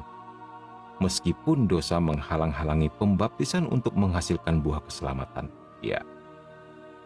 Jadi untuk orang yang sudah dibaptis, ya, kalau dia tetap teguh berpegang kepada rahmat baptis tersebut sampai pada kesudahannya, maka dia akan masuk surga dengan jiwa yang telah dimaterai tersebut. Tetapi sebaliknya, walaupun dia telah dibaptis, tapi ternyata dia tidak mampu menjaga rahmat pembaptisan itu, dan bahkan misalnya menjadi ateis atau bahkan menjadi antikristus misalnya begitu ya, maka dia pun akan masuk neraka tetap dengan jiwanya yang sudah dibaptis.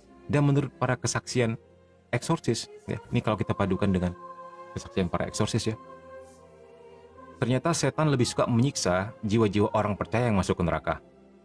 Wah, itu belum mengerikan daripada untuk orang yang nggak percaya Tuhan sama sekali. Karena sebenarnya kamu sudah tahu kebenaran dan kamu mengingkarinya. Ingat tadi kita membahas tentang dosa, tahu, mau, dan mampu. Semakin kamu tahu, itu dosa. Semakin kamu lakukan, dosanya besar, teman-teman. Ya, kalau kamu tahu rahmat baptis itu menguduskan dan bisa membawa kamu ke surga, tapi kamu menolaknya, mengingkarinya, bahkan menyangkalnya, wah, sisaanmu di neraka lebih berat daripada orang-orang yang tidak pernah dibaptis, teman-teman. Ya, jadi pengetahuanmu akan menghakimi kamu juga. Pengetahuan atau tahu, mau, dan mampu. Ya, itu dia. Nah, ini kalau kita kembali kepada angelologi atau demonologi, kita bisa tahu kenapa malaikat enggak diampuni ketika jatuh ke dalam dosa. Kenapa? Tapi kenapa manusia diampuni ketika dia jatuh ke dalam dosa? Manusia bahkan ditebus oleh Tuhan Yesus, tapi malaikat tidak. Nah, salah satunya adalah kategori pengetahuan. Malaikat diciptakan dengan pengetahuan yang sempurna, dengan infused knowledge, pengetahuan yang dicurahkan begitu saja. Jadi mereka tahu begitu saja, nggak perlu belajar dan nggak butuh proses belajar seperti manusia. Dan pengetahuan mereka tidak dilemahkan oleh kefanaan, kelemahan fisik seperti kita manusia. Ya misalnya kita tahu marah itu nggak bagus, tapi karena kita lagi sakit, akhirnya kita marah-marah. Nah seperti itu kan bisa mempengaruhi keputusan kita, bisa mempengaruhi hal-hal yang membuat kita menjadi cacat celah. Nah, malaikat enggak dipengaruhi, enggak punya kelemahan fisik seperti itu, sehingga pengetahuan mereka sempurna, tahu, dan kemauan mereka sempurna, kemampuan mereka sempurna. Sehingga dengan kesempurnaan seperti ini, mereka tahu secara sempurna konsekuensi dari menolak Allah apa. Terpisah selama-lamanya, dan mereka udah tahu begitu malah dilakukan. Tidak ada ampun untuk mereka di sana. Pengetahuan yang sempurna menghasilkan penghukuman yang sempurna. Ya. Hai Min, sehat, puji Tuhan. Ya, teman-teman semua bagaimana? Apakah terpesona? Apakah baru tahu? Ya. Love Min. Kayaknya Mimin kenal deh siapa ini, siapa makhluk ini ya, Fortuna Day. Tadi Mimin nggak kenal, makanya Mimin jawab dengan sopan. Tapi begitu Mimin kenal, nggak perlu sopan-sopan santun deh sama si ini orang ya. Baik. Bagaimana kabar kau? Oke, kita lihat di sini. Mata panda. Ini kenapa matamu jadi kayak panda-panda begitu ya? Mau tanya dong Min, pembaharuan janji baptis di Katolik itu maksudnya gimana ya? Apa perlu dibaptis lagi? Enggak. Pembaharuan itu untuk peneguhan saja. Ya, sebab di situ ada mini exorcism ketika apakah kamu menolak setan dan sebuah pekerjaannya di masyarakat? Ya, saya menolak. Nah, itu juga kita menolak kembali. Ya, siapa tahu kalau kamu baru tahun lalu dibaptis, ternyata udah main dukun lagi kan begitu. Pembaharuan itu penting ya. Ya sama seperti kita lah, selalu dibaharui, dicas lagi. Kalau rohani kita sudah mulai lemah lunglai seperti pohon yang sudah mulai layu gitu, mesti disiram lagi ya. Bukan dibaptis lagi, nggak perlu. Baptis hanya sekali untuk selama-lamanya ya. Justru baptis berkali-kali itu, kalau Romo Paters Allegro mengatakan apa, itu anggap aja main air karena tidak berlaku ya. Begitu. Oke. Selalu kita butuh pembaharuan ya. Begitu. Oke, baik. Aku selalu terpesona, kata Eli. Wah, ini Eli, ini kamu baru kenal Mimin. Kalau kamu sudah kenal sama Fortuna Dei, kamu bisa lebih terpesona lagi. Nah, ini Fortuna Dei ini ya, teman-teman, dia salah satu pengurus daripada panti asuhan kita ya. Panti asuhan Santo Hieronymus MSA. Boleh hubungi beliau kalau teman-teman ingin nyumbang sesuatu ke panti asuhan kan. Kemarin ada yang nanya nomor rekening dan sebagainya. Mimin nggak bisa bagikan secara umum karena rawan penipuan. Boleh minta sama ini saudara Mimin yang satu ini, Fortuna Dei ya. Add akunnya dia. Oke? Baik. Min, apa judul lagu ini ya? Judulnya apa ya? Aduh, nggak tahu nih Min judulnya apa. Makasih Min penjelasannya, sama-sama. God bless you ya, sehat selalu. Ya, ini Fortuna Dei ini luar biasa dalam pengabdiannya terhadap anak-anak panti ya. Tiap hari selalu aja dia menemukan donatur-donatur baru untuk panti. Wah, ini berkat sekali untuk anak panti. Terima kasih ya Bang Fortuna Dei. Ya. Baik, kita lanjutkan.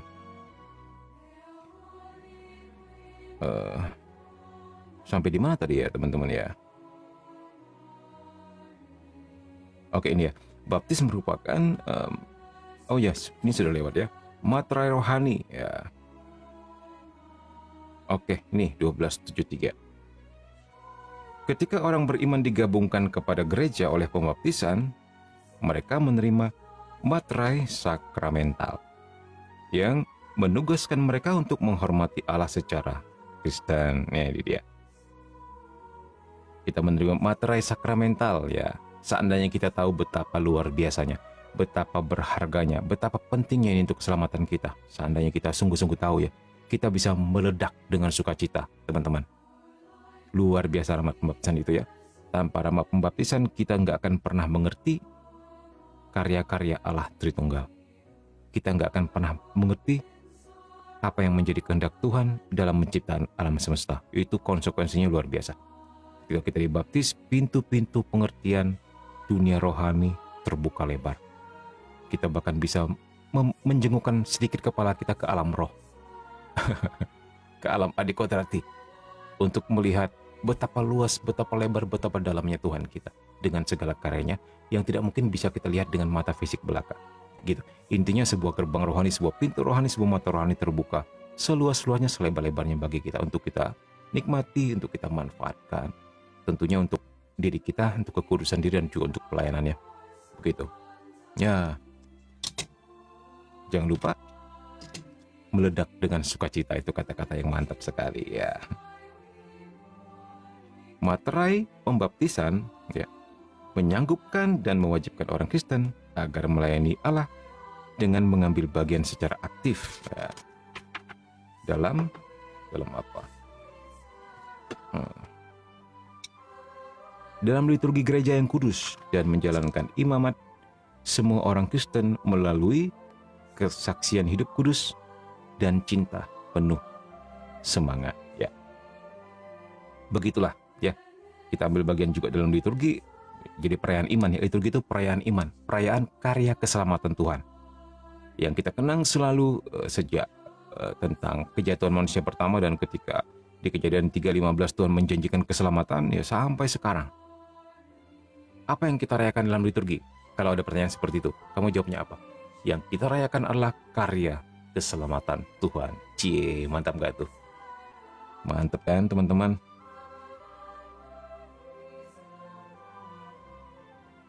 Jam berapa ini? Bagaimana menurut teman-teman? Apakah pembahasan kita ini terlalu serius? Atau musik kita lebih banyak lawak lagi atau gimana? Kasih masukan ya.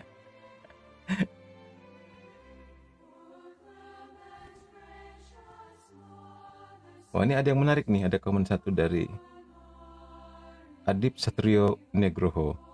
Oten-oten sedang cari mangsa untuk perpuluhan katanya. Wah, ini menarik ya. Ya. Nah, Adip Satrio Nugroho, agar kamu mengetahui yang sesungguhnya, masuk Katolik dulu deh.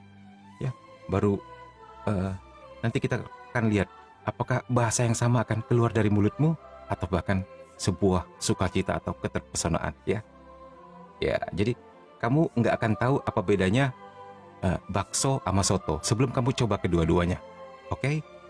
Misalnya satu orang bilang, apaan sih bakso tuh nggak enak, jelek begitu. Soto lah yang lebih enak ya, karena kamu hanya makan soto terus ya. Satu hari, one day, ketika kamu ingin cobain bakso, coba deh. Jadi di situ baru kamu akan melihat ada perbedaan ya. Ya terserah nanti menurutmu mana yang lebih enak ya. Pasti akan berubah. Begitu. Ya syukur kalau kami masih tetap suka sama soto ya, nggak apa-apa. Kalau ternyata bakso lebih enak ya, kamu makan bakso juga. Apa sih namanya? Walau alam ya. Oke, baik. Min kenal Romo Patus Allegro nggak? Ya, akhir-akhir ini beliau sangat terkenal ya. Karena seorang apologet yang luar biasa. Jadi ini bukan apologet ecek-ecek ini teman-teman ya. Benar-benar apologet berilmu. Seorang imam, seorang filsuf. Ilmunya banyak sekali. Namanya pastor Katolik itu minimal S2. Belum lagi kalau dia tugaskan untuk belajar, itu wajib mengambil doktor. Jadi bukan main itu. Itu baru pastor Katolik satu orang itu aja yang mau terlibat di apologet. Yang lain kan punya bidangnya masing-masing. Bayangkan kalau banyak pastor yang memilih jalan apologet seperti ini. Bisa kacau balau dunia persilatan apologet ya. Maksudnya dunia persilatan berdebat agama begitu. Iya, karena however Katolik yang paling menguasai sejarah. Dokumen jelas dan paling lengkap di antara semua gereja. Dan itu tidak terbantahkan. Ya, itu dia. Nah, puji Tuhan muncul Romo Patus Allegro. Nah, di bidangnya apologet. Nah, jadi Mimin nggak perlu menyeberang ke dunia apologet. Sudah ada yang jago di bidang itu. Jadi kita di sini aja untuk pendalaman iman. Ya, oke, setuju? Atau mungkin teman-teman setuju agar Mimin juga menjadi apologet? Iya, Patus Allegro adalah pengajar dan imam. Mantap, luar biasa. Beliau juga dosen ya.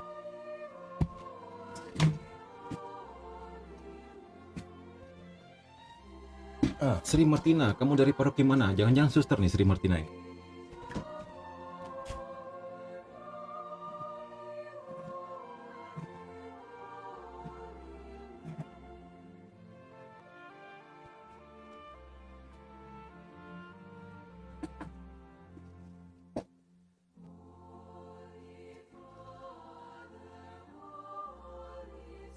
Kayak di Alexius, P-nya apa nih? Pastor kali ya? Apa itu sah? Kita tinggal berapa menit lagi teman-teman? Wah, masih ada 10 menit lagi ya. Oke, ini kita sampai selesaikan. Ada teks-teks singkat sebagai sebuah kesimpulan. Oke. Min, saya dari Medan, Min, dari Paroki Santo Paulus Pasar Merah Medan. Amin. Ya, salam untuk teman-teman di Medan. Undang mereka juga dong untuk ramai-ramain ini supaya kita lebih banyak lagi sharingnya ya. Dan semoga kita saling memberkati dengan pengetahuan masing-masing ya. Baik, teman-teman. Materai Tuhan. Nah, 12:74 ya. Materai Tuhan. Yang dikatakan di sini Dominicus Character Santo Augustinus. Yang dimaksud adalah tadi rahmat baptis kita membuat kita dimaterai secara rohani. Adalah materai yang dengannya Roh Kudus telah memateraikan kita untuk hari penyelamatan. Ya. Jadi kita udah ditandai nih sebagai milik Allah, itu bahagia sekali. Ya, jadi nggak akan ketukar sama milik iblis ya. Pembaptisan adalah materai kehidupan abadi. Yes, ini nggak akan pernah hilang. Walaupun mungkin kamu pindah agama. Ya, orang beriman yang mempertahankan meterainya sampai akhir zaman, artinya setia kepada tuntutan yang diberikan bersama pembaptisannya, dapat mati ditandai dengan materai iman. Dalam iman pembaptisannya, dalam harapan akan memandang Allah yang membahagiakan, penyempurnaan iman, dan dalam harapan akan kebangkitan. Materai yang luar biasa yang menandakan kamu milik Allah. Ya. Ya. Ya, soalnya ada yang nanya, Min, kata si PKD Alexius ini. Ada yang tanya tentang baptis saudara Kristen lain dengan rumusan Tritunggal, Min, itu sah kecuali Bu Anes. Ya, benar. Baptisannya yang sah adalah yang seringkali yang gereja Katolik menerima yang masih tergabung di dalam PGI ya. Jadi biasanya pastor akan bertanya, kamu dibaptis di gereja mana gitu. Sejauh itu masih gerejanya masih di bawah PGI, di bawah naungan PGI, biasanya baptisannya sah, walaupun tetap akan selidiki lagi. Ya, yang paling penting adalah materi dan formanya. Materinya adalah air dan formanya rumusan, aku membaptis engkau dalam nama Bapa, Putra, dan Roh Kudus. Nah, kalau Yohanes, aku membaptis engkau dalam nama Bapa, Putra, dan Roh Kudus, yang adalah Yesus, itu nggak sah. Bahkan kalau kita melihat di mana, di Kisah Para Rasul berapa? Coba kita buka Kisah Para Rasul 8 ya. Kita cek ya. Kisah Para Rasul 8. Ayo coba buka.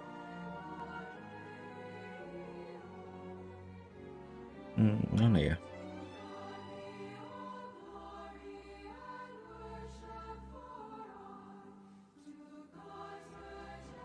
Nah, ini dia. Kalau kita baca ya teman-teman. Ayo buka kitab suci Kisah Para Rasul 8. Ayat berapa, Min? Ayat ini deh, 14. Ya, 14. Nih, katakan sini. Ketika rasul-rasul di Yerusalem mendengar bahwa tanah Samaria telah menerima firman Allah, mereka mengutus Petrus dan Yohanes ke situ. Setibanya di situ, kedua rasul itu berdoa supaya orang-orang Samaria itu beroleh Roh Kudus. Sebab Roh Kudus belum turun di atas seorang pun di antara mereka. Karena apa? Karena mereka hanya dibaptis dalam nama Tuhan Yesus. Nah, begitu. Ya.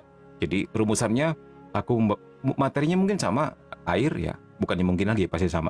Materinya air, tapi rumusannya atau formanya, aku membaptis engkau dalam nama Yesus. Nah, itu nggak lengkap. Harus dibaptis ulang dengan menambahkan dua pribadi yang lain. Gitu. Kemudian keduanya menumpang tangan di atas mereka, lalu lalu mereka menerima Roh Kudus. Jadi dibaptisnya, aku membaptis engkau dalam nama Bapa dan Putra, begitu. Bapa dan Roh Kudus, karena Yesus sudah. Jadi tinggal menambahkan dua lagi yang lain, baru menjadi sah. Nah, ketika Simon melihat bahwa pemberian Roh Kudus terjadi oleh rasul-rasul itu menumpangkan tangannya, ia menawarkan uang kepada mereka. Nah, jadi ternyata begitu ditumpangan tangan, baptisannya sah dan lengkap, sudah lengkap ya. Jadi ternyata sesuatu terjadi, karya Roh Kudus terjadi dalam jiwa si yang terbaptis ini. Wah, ini kenapa ini?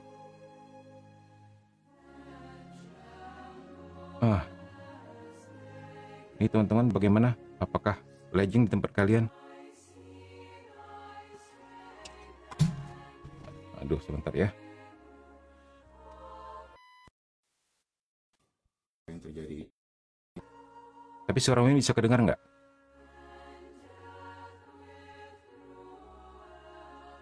Tapi suara Min kedengar nggak, teman-teman?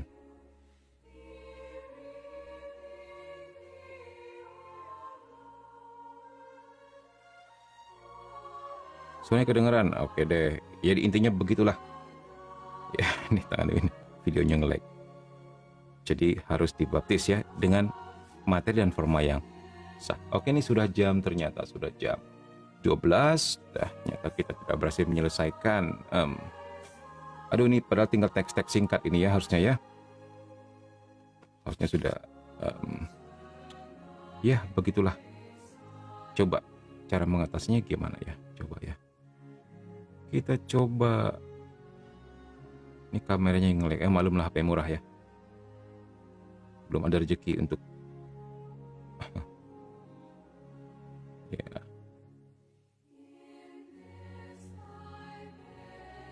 Pamer cari. Oke, kita selesaikan saja kata-kata di sini ya. Oke. Oke, sudah. Tinggal teks-teks singkat. Udah deh, kita tutup dengan doa ya teman-teman ya. Mari. Dalam nama Bapa dan Putra dan Roh Kudus. Amin. Bapa Surgawi, terima kasih atas rahmat pada malam hari ini, di mana kami boleh mengenal Engkau lebih dalam lagi. Biarlah semakin kami mengenalmu, semakin kami mencintaimu. Ya Tuhan, biarlah kami setiap hari semakin bangga dengan rahmat baptis kami dan mau menjaganya sampai kesudahannya. Berikan kami kekuatan untuk itu Tuhan. Bantu kami juga untuk boleh ambil bagian dalam tritugas Kristus menjadi imam, nabi dan raja bagi keluarga kami, bagi tetangga kami dan bagi umat di sekitar kami, agar kami menjadi terang dan menjadi berkat untuk semua orang.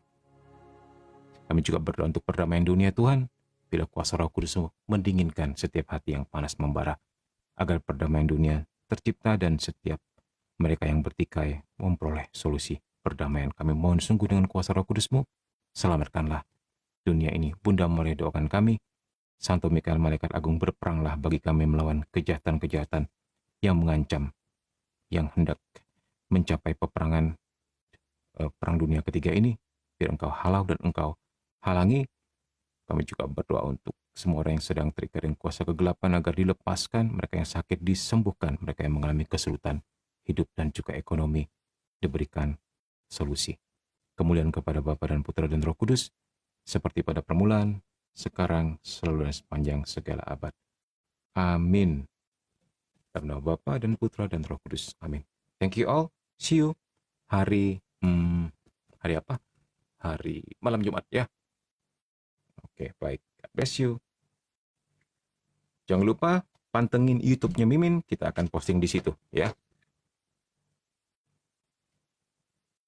Ini apa mesti pakai iPhone kali ya supaya nggak ngelik begini ya. Nggak ngerti deh. Oke. Sama-sama, God bless teman-teman. Sehat selalu.